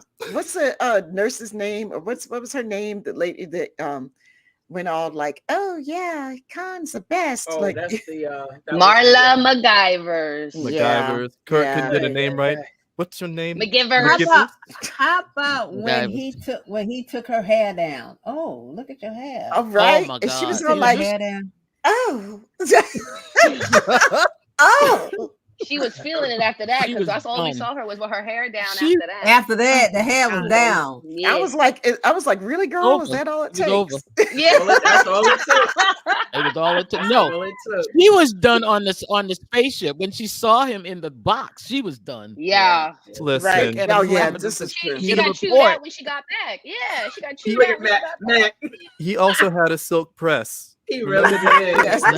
Remember that hair was slicked Lord. back Yep. It when it came was. out. Ooh. Listen, Hello. hair done. Like The hair little done when it ponytail, came the out. little ponytail he had too. I was Yeah. like, And what that happened- orange. what I don't know happened to what his product he used collar? to keep for 200 years. 200 but years, baby. I'm saying. That's some good Laid, product. baby, Yep. laid. I don't know if that's some curl cream, some good like Some That was pomade. laid. That some whole pomade oil. lotion. That was laid. It was Laid. yes, it was The laid. chest was laid. The accent. Oh my And he was God. so Ready. I'm strong. telling Did you, y'all Ricardo. notice Kirk defeated him with a little plastic piece of the thing in engineering? It The was pipe. stupid. The Yeah, pipe. the Right. little- I have 5 Right. times. I'm like, come I'm on. saying. Oh man. Okay. All That right. was a great episode. Though. That It was a was great not even episode. right. Okay. All right. I'm was gonna so speed us up, good. y'all. It was Okay. so Yeah, good speed us that up. what's the millennial? Who was it? Millennials. Millennials. It was so good. Guess what? Spacey. Okay. Stacy. Peace, All love, right. and hair grease, Bruce. All right. All right. All right. So Number 5. number 5. Who's Go on ahead, number millennials. five? Just go ahead. Number 5. millennials, did, go yeah. ahead. For number 5? Okay. Yeah, go Our ahead, number millennials. 5 was Mirror Mirror, season 2, episode 4. Kirk, hold on, let's keep this short. So yeah, they are going down to the Halkins. Halkins don't want none of that talk. They don't want them to help them get the I forgot what it was they were down there to have. Oh, dilithium crystal. They wanted to mine dilithium crystals.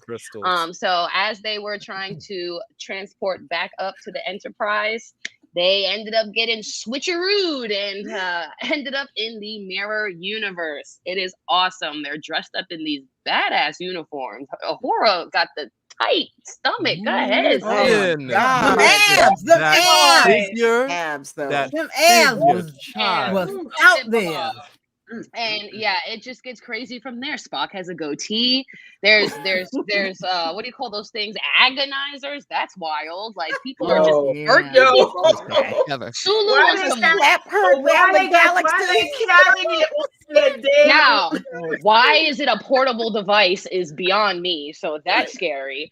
And and I really liked the play between Sulu and Ahura, because it was Ahura's job to distract him. Boy, did she dish. How about that nasty scar he had? That was ugly. Sulu, yeah, that was ugly. I didn't like that. But yeah, what do you call it?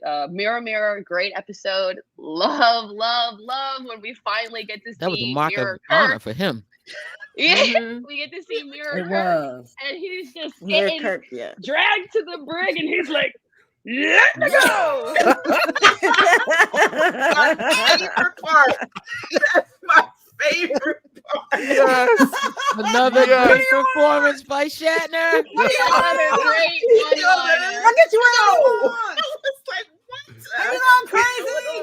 Oh my God. It was a huge let me go, and then him rattling off every racist rant to Spock, talking about, I'm going to string you up by your Vulcan ears. Where's my body? Where's your goatee? Oh my God. Stop being so mean. That was wild to me. Yes. Loved Ahura's. Yeah. Ahura had it. She was like, she had a great role in this. Yep. She was ready to cut Sulu. Like, and she knocked that little hussy out at the end too, because that little hussy was trying to stop them from going, and she said, "She said, I got you, Captain." She had a, real fast. We had a chance to talk to her, Barbara Luna, about that scene at she took that Long Island at Trek Long Island. Yeah, and it was interesting. She said, I really could have beat her. And we was like, yeah, Barbara Luna said that. And we was like, no, she was no, you couldn't. No, because you wasn't gonna beat Uhura. We all wasn't going for it. It wasn't if that had been a sister. That was a sister. That was a sister. And you know how we can look all sorts of pretty, but when we get serious, well, the abs were saying, break out the Vaseline and take off the earrings, baby. That's right. There we go. We are ready. Yeah. There we go. Yes, Mirror Mirror is the best. Yeah, it was a great episode. All right, so we're gonna go second this time and do our number 5, Yvette. Okay. And got it. Yep. Okay. Our number 5 is The Devil in the Dark. That is one of the and I was season 1, episode 26. And it's one of my all-time favorites, and it was ranked a lot higher on my own personal list. No, actually, it was your number 1, right? Yeah, I think it was. Mm-hmm. Where's my teaser? Hold on. Okay. Well, it doesn't give oh, here it is. The Enterprise arrives at Janus 6. Night. Thanks for coming. The Enterprise arrives at Janus 6, where an unknown monster is destroying machinery and killing the miners, threatening the entire mining operation. So this is, I think, really, truly quintessential Trek. Yeah. And I saw this when I, I saw this like when I was so young, and it impressed me so much. Like, first of all, like when you're a kid and you watch that, you have these, like, and you were being people are telling you what's ugly. You know, they were using all these terms, right? Like ugly and moving pizza covered rock thing. Exactly. You know, like, I mean, and you're like, and you're So supposed to like using all these really judgmental terms, right? And you're supposed to like, it's killing everybody. And I'm like, oh, monster, you know, and then you find out that she's a mama and those are her children that she's protecting. I mean, it just turned my little world upside down, you know? Yeah. Good night, JP dude, James. You know what? I found out that this actual episode is like a favorite of so many people. Like this one of their, just like you, Anthony Rapp said is his favorite, and Michael Chabon and even Arthur C. Clarke said that this was his favorite episode. Yeah, it wasn't even on my list. And they acted it out on the they acted it out on the cruise. On the cruise, yeah. They did, but which was like, but I mean, they did it like kind of humorously. Yeah, they did. But there actually was a lot of parts of humor in this episode too. Like, I mean, because those miners were friggin' hilarious. Oh, they remind me of the ones with the red hour. I thought the red hour was coming with those guys. I know, right? It was a great. This is also the first time we heard Bones go.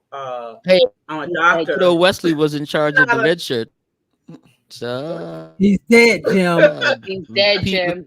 No, he said, "I'm a doctor, not a bricklayer." Oh, the first time he started that. So. Oh, okay. All right, sorry. Okay, so that's our number 5. Good, let's go. Not a bricklayer. Okay, Our number 5. Yeah, The Menagerie, season 1, episodes 12 and 13. Majel Barrett was number 1. What they did was they incorporated the cage, which was the failed pilot that NBC didn't take at first. So they incorporated it and made it canon. Okay, Pike canon and Spock and that's what they did in this episode. They had Majel Barrett as number 1 with the slacks on and everything, no short skirts. Yeah. They and the unaired 1965 pilot, the Spock mutineers. Oh, Spock mutineers to save Pike, to take Pike to the planet that on the death penalty he should have been going to.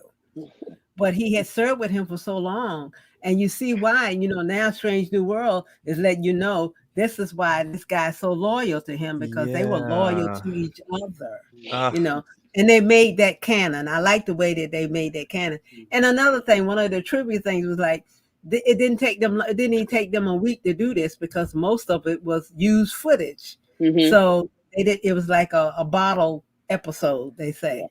But it made Pike and the relationship between Spock and Pike canon. And he did mutiny, and I don't know why in the world they were so worried about Michael Burnham mutiny, but this guy mutinied too. He got away with it, but he did it. So, but it was Night, Jill. To series, I think, to see what how far Spock would actually go to help his former captain out. And he did a great job. He did it. So and the Telosians, the buttheads, buttheads, y'all. Buttheads with veins. Those pulsating veins. They were, a part of that too. A little trivia thing with that. They wore to make their heads pulsate. They wore these long. We found this out at Long Island. Because one of the ladies was there. And they wore these long sleeves. When you look at the episode, they wore these long sleeves, and they had these pumps in their hands to pump and make their heads. Oh, neat. Interesting. Wow. Cool. At Long Island. Like that effect worked. It looked nasty. It worked beautifully. It does. No CGI there. Hand pumps. It was a good, made the cage a part of canon. So and set up Strange New World. Mad. Right, exactly. He was gonna put that pilot in there somewhere. He did We it. can't hear you. All right. All right. Well, that's it. I love Menagerie. I love parts 1 and 2. I think it's Yeah. Go amazing. together. Yeah, they go together really well. I mean, because sometimes you get 2-parters where like the first part is crappy. I mean, the first part is good and the second part is crappy, Yeah. or Mhm. vice versa.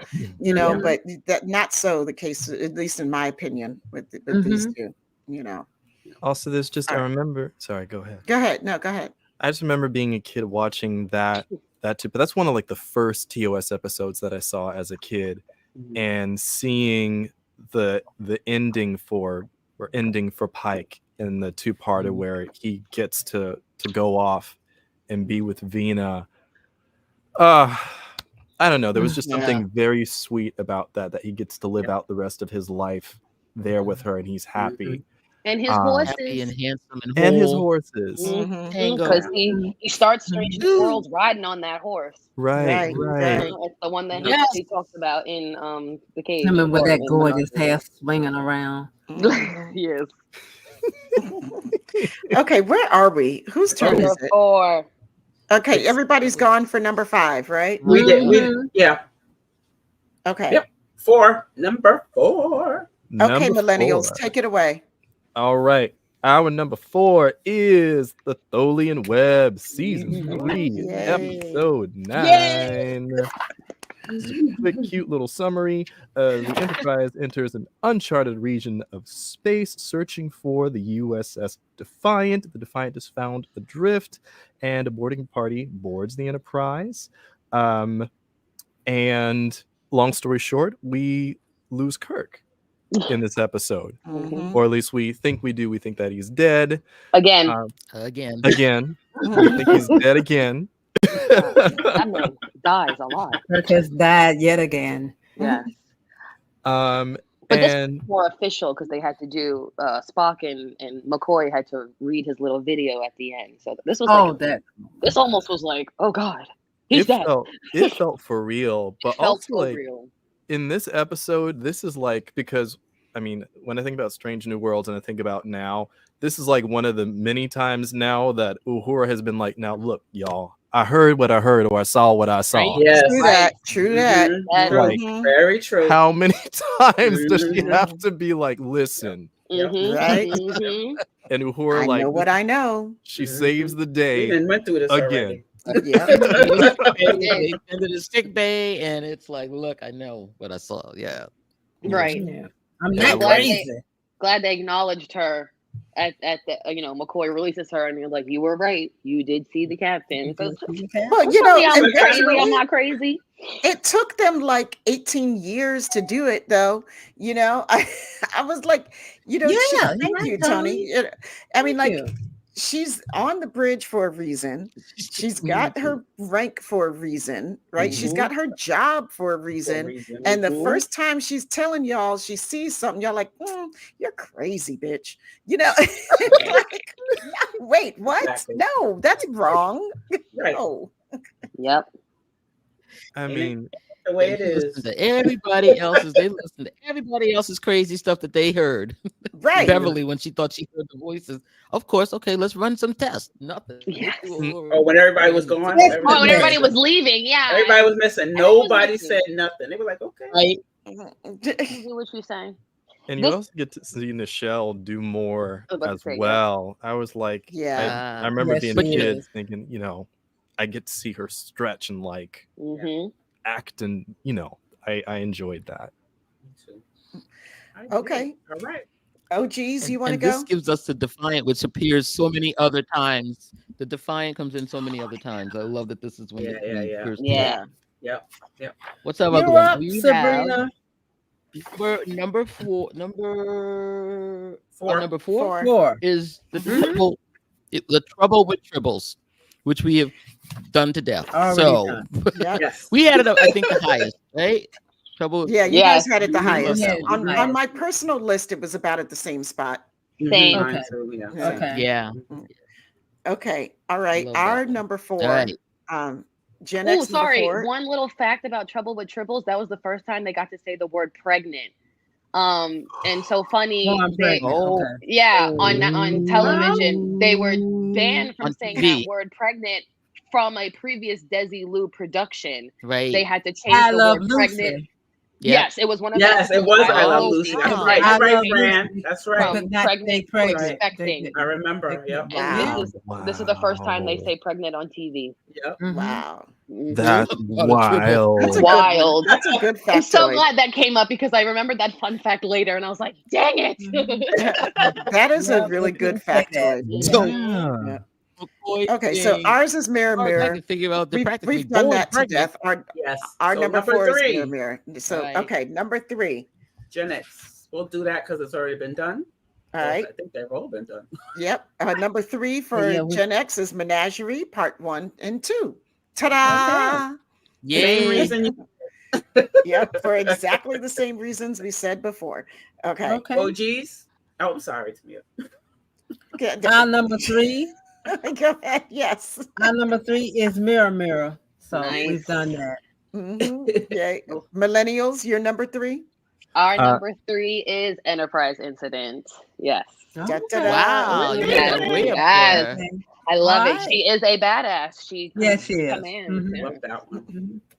Yeah. Okay. Number Now we got 2. new. Yeah. All right. Who's going OGs, first? OGs, go ahead. Sabrina? Okay. Our number 2, drum roll, Balance of Terror. Da-da-da. Written, Hey, guess what? written by Paul Snyder. That The Our number Enterprise 2 is Balance of battles- Terror. Ta-da. Of course it is, Balance 'cause of if you hadn't Terror. said, yeah, it's either 1 or 2.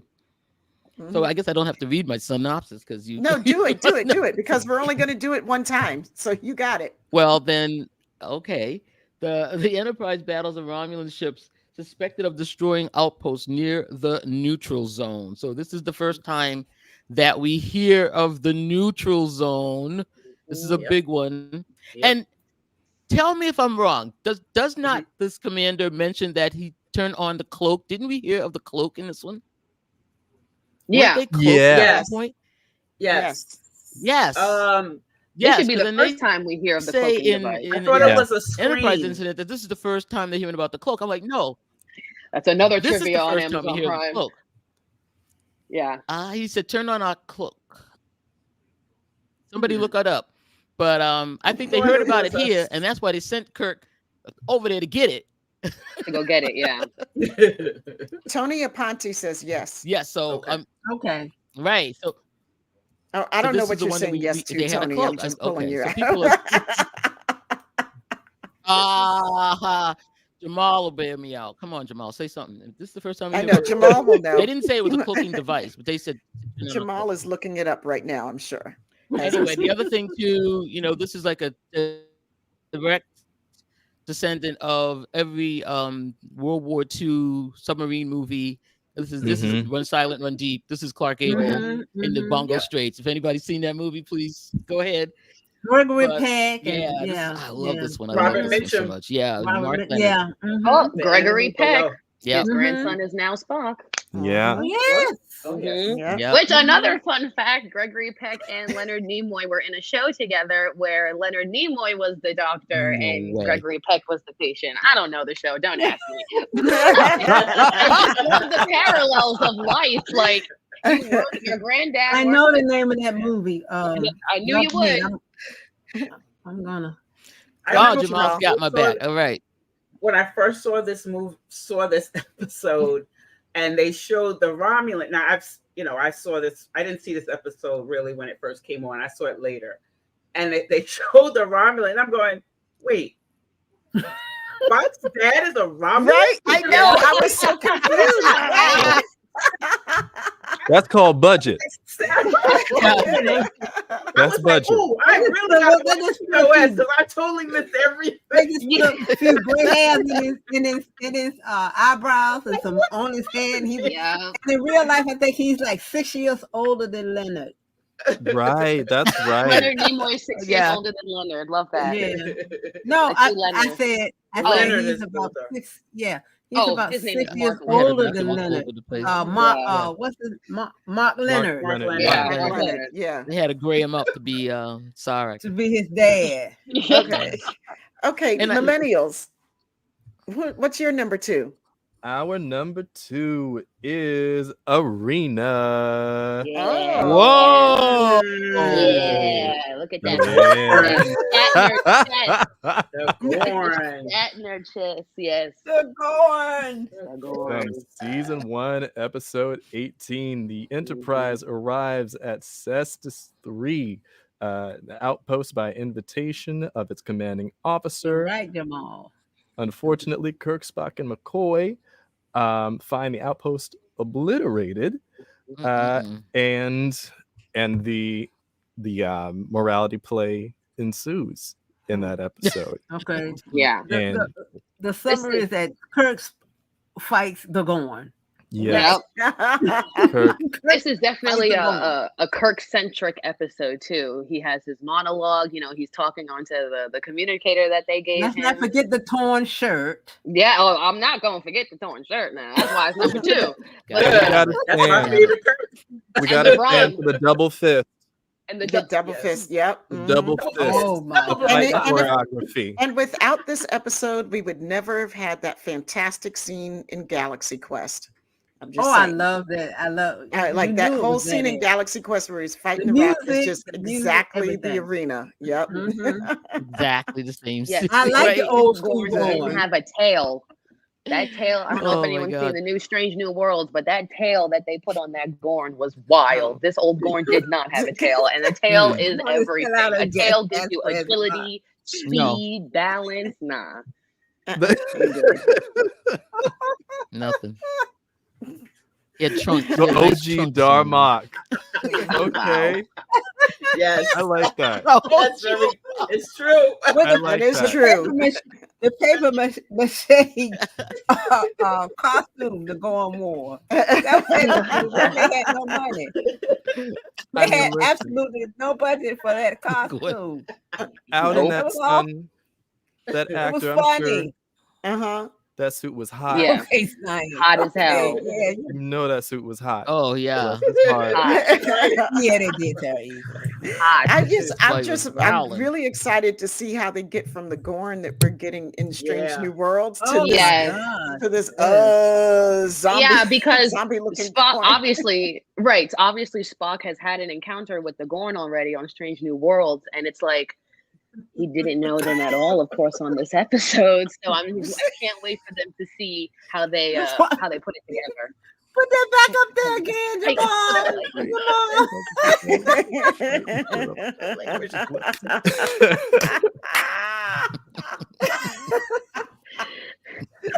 Oh my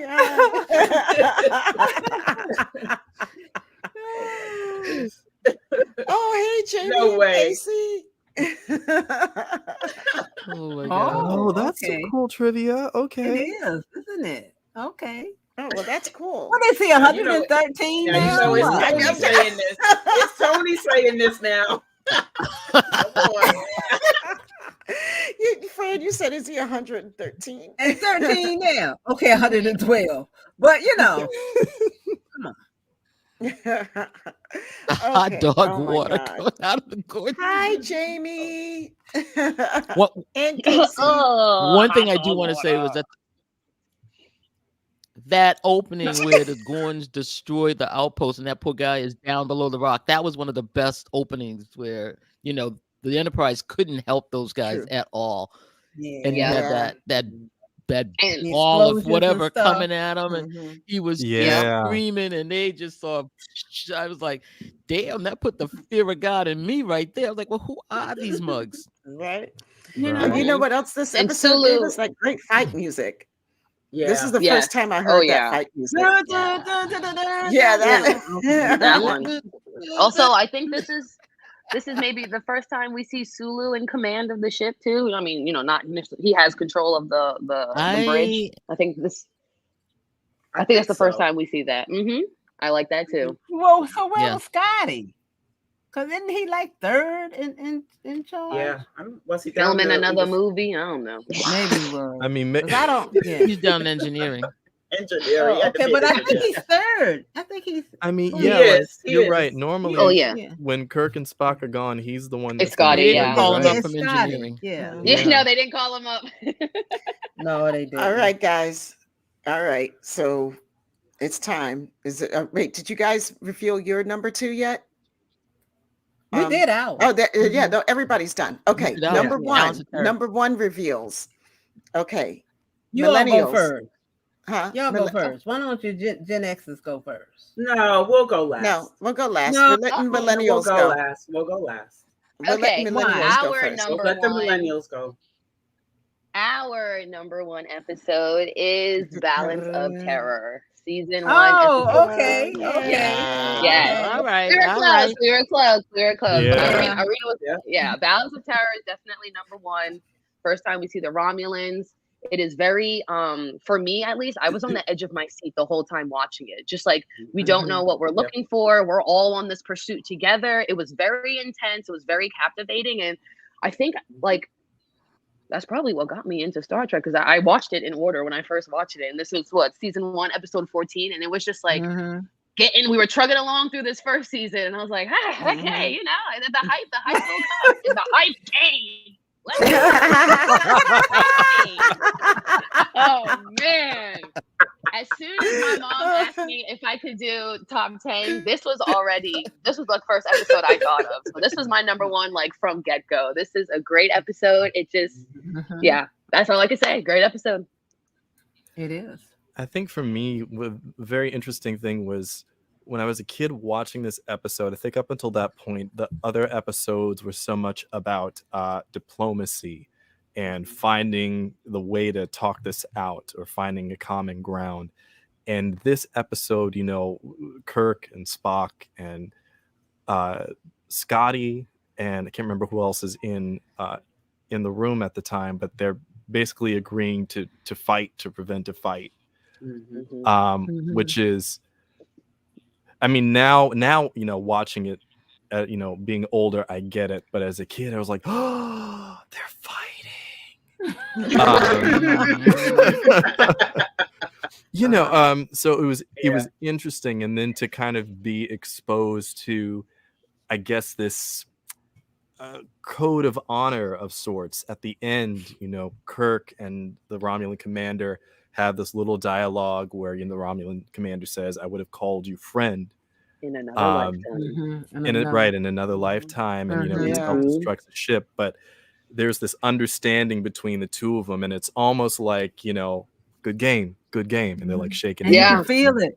You can feel it. Yes. It's tangible. You can feel it. Yeah. I mean, yes. But, you know, it's there. You know, it's there. Absolutely. Oh, so good.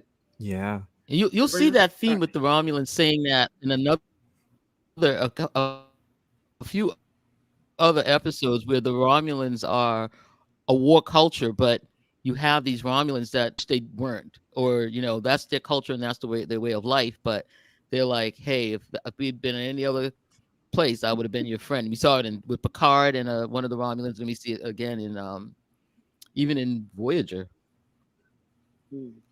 Yeah.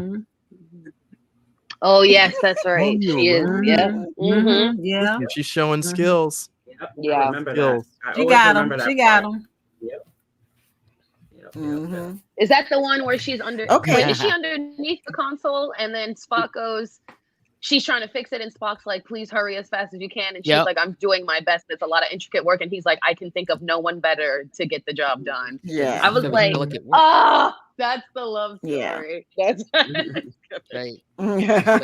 Oh, the helmets. Yes, those helmets stayed and they sustained. the Magneto helmets from X-Men, because that's what they are. Yes. That's They just what they are. Magneto helmet from X-Men. I remember saying that when I first saw that too.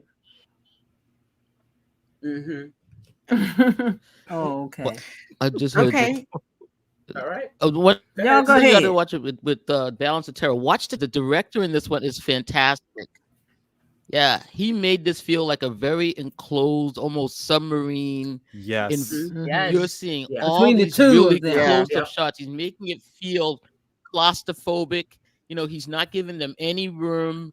So you're really feeling like Right. they're in the dark, they're in the tight, they're on the, you know, it's like I forget who the director is, but he just did a great job. When you watch other episodes, you never see that same kind of like shot like that. They were just in Kirk's face, Spock's face, Styles' face. You know, oh man, they were really trying to make you All feel up like in you were all in up a in their submarine. grill. Yeah. Yep. Can I all say up in the that? Can I grills. say that, young folks? Can I say that? Is that? Yeah. Or am I Yeah, Yeah, you watch passe the could movie, again? watch have the said it like shots. You're 20 like, years ago. whoa. 20 Sarah. years ago. Hey, I don't know. I don't I don't know what they're saying know. now. I don't I don't know what know. to say now, No but wonder she laughed at me when I said that. Okay. It's all right. I'm okay with it.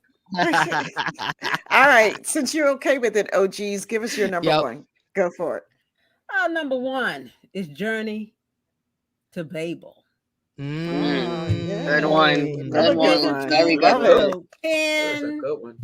DC Fontana yet again. Mm-hmm. Yes. Okay, you go and you find out Spock's parents are diplomats. You find, you find out all these secrets, and then you heard about, the Orions really turned out to be the bad guys in this, even though that guy, was what did he do to him? You know, the antenna people. What are they? Andorian. The Andorian. Thank you. He was disguised as an Andorian, but he really wasn't Andorians. Orion. If you listen to the dialogue, that it was so many, Oh yeah, and Journey so to many Babel is the number secrets. one. So many secrets came out in this thing, and they were talking about, well, Spock never said anything about him having a sister. He never said anything that he ain't said nothing about Daddy being a diplomat either. Exactly. Yup. He Nothing never about said nothing. Listen, he They didn't say, I say was say Talk nothing about about his nothing. stepbrother. nothing To his about best nothing. friend. The step Right. To his yeah. best friend. To his Spock best friend. stays private. He said, "Well, you want to go down there and Listen. see you want to go down there and see your parents." He said, "They are my parents. They right, yeah, Okay. that was crazy. They're right too. here." I'm Okay. telling you, all the way for like when we get to Star Trek And he 5, didn't even say it until the I know. He I was didn't like, say it until the we captain missed all of asked that. him, do you wanna go see your parents since we're gonna be in orbit for a while? You yep. know. But he didn't even say it then. He didn't say it till they were down there on the pad welcoming these people. Yeah, Like, that's what I'm he saying. He was said you want to go literally and see doing- you want to go and see your parents. We're He still in orbit. didn't say anything. He said he didn't let on that they were his parents until they were welcoming them on the pad. he And didn't say he it till said- Kirk and he asked if That's he what wanted I'm to go see saying. him. He didn't say it until Kirk said, we're going to be in orbit a couple of more hours. Do you want to go down Spock and is see your cold. Spock is parents? cold. And he said, Sarek is colder. this Ambassador Yeah. Sarek and his wife are Right. my parents. Okay, That's right, when he right, said. right. Yeah. I mean, That's like when he he didn't said. even tell him that he had like a religious radical as his brother. Right. Right. Yeah, Right. he didn't know about Nothing. That we all Like, of had course to he's not endure gonna He talk wasn't that gonna about say the anything sister. until figure somebody out. Can we You just see know. like what that family dinner would be like? Holy shit. Ooh. Can I would y'all love it. imagine Yeah. just the tea, you got Michael Burnham, who's, you've got Cybok, you've I want got to see that Thanksgiving. I want to see that Thanksgiving. That's the Thanksgiving special. yeah. That is Really. it. That is the Star Trek Thanksgiving special. You got that right. I want to know that dinner table conversation. And it's all because of sex. Oh, y'all, and the Yes, food, he's the messy. Play-Doh food. He is The so Play-Doh bad. Sarek food. is messy. Sarek is Y'all know it messy. was Play-Doh The food. Vulcan Y'all do princess know that, coming to right? dinner this week. No, Sark's mom is not coming. I can see it getting real tense when Cybok sits down at the table.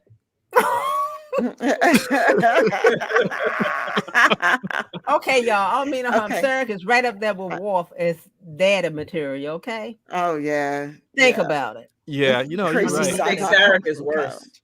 Yeah, Mhm. well, they're you Sarek put them is in a worse. bag Too, together. I don't know who's gonna come out first. I think Oh, because he's Worf gotta at be. least tried to be a parent. Like Yeah, he Worf tried did. in a He lot of ways.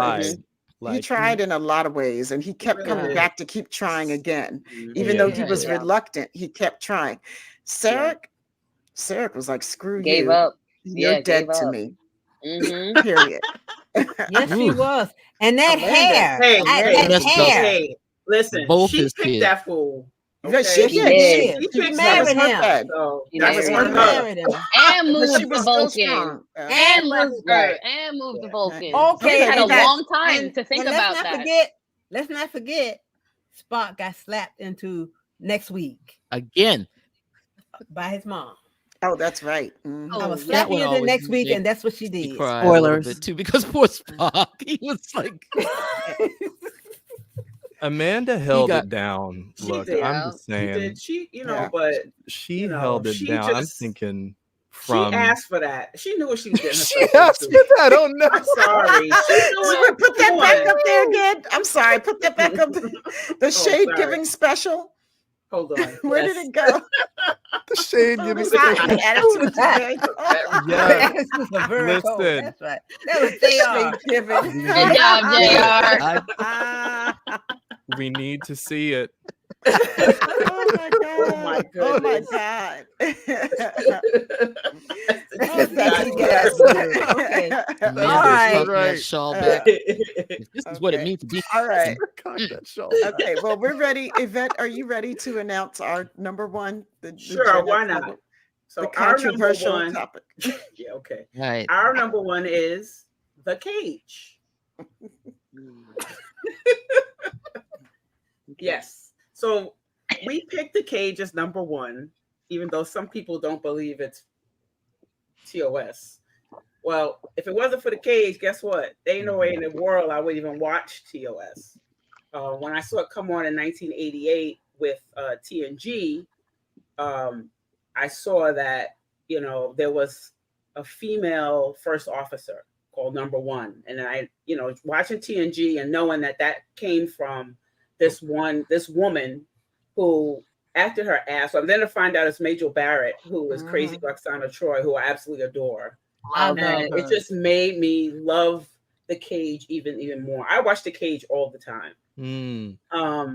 I just love everything about it. I've always loved Pike, even though he was kind of crazy in that episode. But I just love I love The Cage because I love Number One, and I love her because Star Trek was actually being the Star Trek, you know, because TNG, the women were, you know, the women were terrible on TNG. You know, they got rid of Tasha, you know, The one real strong woman. right, and everybody else, you know, whatever. But And like you can sum it up in Beverly and Diana Troy and Troy in the workout room in the leotards. Yes. That- Oh my God, I was thinking that too. That's did that women happen in season one? TNG. Yeah, Huh? that's women in TNG. I That's was wearing women, season one, but that is what. But that wasn't number one. She was No, nothing like exactly. No. that. Exactly. And that's what because I avoided TOS forever. Like I would never want to watch it. I mean, I am not like you guys. I did not watch it. I did not come to it like I wanted to. You know, like I came to it afterwards, after I watched like Voyager and. Really, I think it was TNG. during. No, okay. It was. I started watching TOS, the whole thing. I watched the whole thing during COVID, and that was the first time I watched TOS all together. Damn, COVID. Wow. COVID Right, was a because bitch, together. wasn't it? I did see parts of it, and it just turned my stomach because of the way women were portrayed. I just could not get over that. I couldn't do it. But then when I saw The Cage, it was like, wait, is this really what this was the first, you know, and I said, you know what, because I love The Cage so much, that's when I decided I was actually going to look at it. So that's why it's my number one of all time. This is my number one Star Trek episode. Because I love it. I just I also love Major Barrett. I love that she plays all three of these roles. And they are roles that I love because I love the computer. I love Lux. I adore Luxana. You know, I hope to grow up to be just like her. I love her too. She just does not give a shit. And the only thing Not she cares one about F. is Deanna. And that is the way it's supposed to be. You know, the only thing she cares about is if the little one is fine. And that's all she cares about. So that's why I have The Cage is my number one. What are you doing to Are me? you okay, Mia? Oh yeah, it's my stupid camera. I was drinking water, and then I had to scratch my nose, and my video is just all sorts of. It's like 5 minutes behind now. Like I just given up on it. Like I don't know. I can't see shit. Like I don't know what the hell is going on. I just Talk among it's like yourselves. whatever. Yeah. But I went ahead. This wasn't my number one, but I went ahead with it because I just love this episode so much. And like when I first started, I was watching TOS as a child, right? So you don't really remember, you remember weird things. Like, I mean, I was like 6 years old until, and then I went away from Trek, and then TNG came on, right? And then I was watching religiously in TNG. And then I finally saw The Cage. And I didn't realize that this hadn't been part of original Trek when I saw it. Like by the time I saw it, it was just a TOS episode. Like it was just the episode that I knew, like from the original, like, oh, this was the very first one that they did. And then like, okay. But I love basically threw it away. Okay. Basically they did. So like I had no concept of the history of it. It was just there, and it was part of my experience, and it was like this. But I love the story. I love this particular story, and I just thought that it was so exploratory, and I don't know. I just love everything about this one, and Vina, and and the debate about human spirit. What is it that keeps us going? Through the face of adversity, all the time. That unconquerable spirit. And also it spoke very strongly to me because we're talking about keeping people enslaved and caged. I'm a Black person. That can't help but speak to me. So that's why I was cool with letting this be the number one, because it all flowed from there. TOS flowed from there for me. Actually, Devil in the Dark was my personal number one.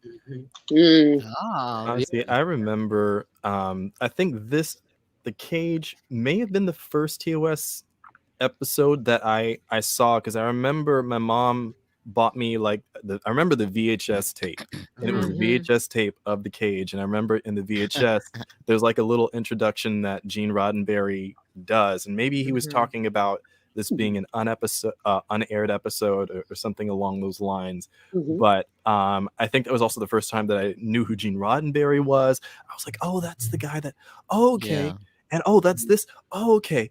So it was just, I had the same, pretty much the same introduction as you. I didn't realize that it wasn't an aired episode until, I want to say maybe like 15, 16 years ago. And then I realized, it was in the 80s when they first. Right, which was before he was born. 88. I mean, or when you were born, I think, you were a child. Yeah. And they just threw, it was awful. Because the suit said that nobody would believe that a woman would be second in command. They had to get rid of the slacks on the women. They had to wear mini skirts. The mini skirts. So they sexualized the women, and dumb number one went out the window, and she became a nurse in a mini skirt. But at that time also, like, weren't mini skirts like empowering to women also as well during that time? No, not really. It was something we wore them because guys liked them. Kids wore them. We wore them. We were wearing them, but you didn't wear them to work. We wore them, and I couldn't wear a pair of slacks to school until I was in the 10th grade. And the only reason why they did that, 10th grade, I couldn't wear slack and keep them on. And we had, we had to, we couldn't. You had to change. They would make you change. Yeah, when I was Yeah, a the girl, change, yeah. yeah, Uh-huh. But when I got to high school, that's when they allowed us to wear pants to school. That's And the only reason why, because our skirts were so short that when we would go up the steps in the high school, the boys and stuff were looking up our dresses, and Yeah. we couldn't hide what was going on. So it was all from a male's point of a male gaze that all that stuff came about. So no, it wasn't liberating. Mhm. So But yeah, how you gonna play on a monkey bars and a miniskirt and a short dress? You're right. So think Right. So about it. watching the cage with the pants on was a big deal. It was a big, you know. So yeah. But the Sue said that no, was we not that gonna, y'all, was we not gonna. like, oh my God. Yeah. Mhm. Yeah, Can like you I mean, imagine what the show would I have been fell in like love if the with suits didn't come in there? right, That would be it. right. Was a whole different show. Oh, Because that was listen. Gene's. The cage was It Gene's would have been a vision. That was whole his different vision. show if Gene Yeah. could have got wanted what Yeah. He wanted. Yeah. Definitely. Yeah. Mhm. Wow. Wow. Well, that's So our we're gonna go our out there list, on everybody. Star Trek What United Day. what'd you say? Say that again, Sabrina. I, Say that I said so again. we're gonna I said so we're gonna be out there on I said we're gonna be out there protesting these studios because they keep messing up stuff. Yeah. Been messing up stuff since 1965. And the Suits are at it again. They hit, what is it? Almost 60 years later, and they still They're add. still at it, right? You know? Still at it. Yeah. Well, that's our finally got through the Sci-Fi Sisters top 10. Oh Yes, my God. we did it. Generations edition. We Woo. did it. Yay! Just Thank don't you all. thank you so much for coming. Yeah. Yeah. Everybody. Thank you, everybody who came. Thanks for hanging And with us this staying. whole time and sticking with us and giving us having so much fun with us. You guys are great. This was so fun. I haven't laughed so hard, and I needed that laugh. I Yeah. needed it. Definitely. It was Thank you so necessary. much. Yeah, thank you for having me on the show. I love talking about Star Trek with you Yay, guys, millennials. especially Yes. TOS. And yeah, definitely can't wait to do this again. And thank you for having me. I'm gonna be out there at Paramount Pictures protesting on All right. Friday. On Friday? On Friday All right. morning. I am a SAG-AFTRA member.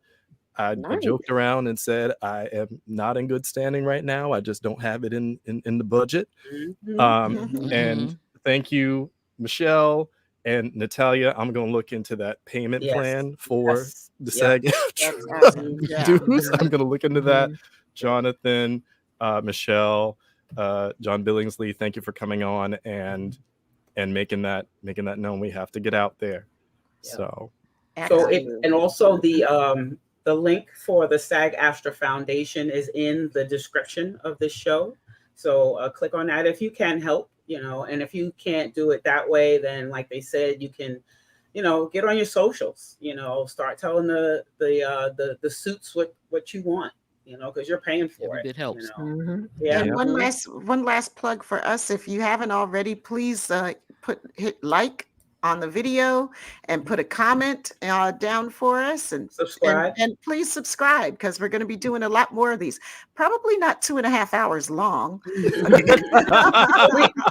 knew what we were getting ourselves into, because we knew we had some great We gotta work guests on that. earlier. We got to work on that. And plus we had guests. No, we had guests earlier Yeah. that we were not gonna, move along fast. That counts for a half. Yeah, an it was hour. about a half hour. Yeah. Which is fine. Great guest. It was so Yeah. awesome to have them. I'll It be out was. on Friday in New York. I'll be out there. So if anybody is going to be out on the picket line Friday in New York, please look for me. I will wear a Sci-Fi Sister T-shirt. So come look us up. Also, if you're in the New York area, we're going to have a Star Trek Day I party really wish I could come at Mikhail's Bar on West 51st Street. So if you look on social media, I'm actually going to put it in the mothership. Hope to see you then. And also on Saturday, if you're in New York, the Barracuda Lounge, to Proudly Go, they do a great drag show. Yes. Lower Deck. Please come out. It's 2 for 1 drinks. So come out. It's a great show. I'll also be there also. And probably everybody else in the New York fandom. So come on out, celebrate with us. It's that time of year, guys. Tomorrow in a few hours we'll be watching new Lower Deck. So I'll get the chats up in the mothership for you guys. The first two. Have a ball, y'all. Have a ball. Yeah. Enjoy. Happy early Star Trek Day, everyone. Happy early Star Trek Day. Thanks, Bruce. We see that. Even though, Thank you very much. you know what? Okay, I got one question to ask, and I know y'all don't know the answer to it. How come nothing in New York and LA? We always give them. Why can't everybody else should get it? I know that. I know that, and that was my thing. I'm like, they always do New York and LA. We do our own thing. Yeah, exactly. New York and LA, they're good. They're trying to spread the wealth. I understand that. I get that. Yeah. Okay. I just thought I'd bring it up. All right, everybody. Have a great one. Bye. Bye-bye. Good night. Night. Coming.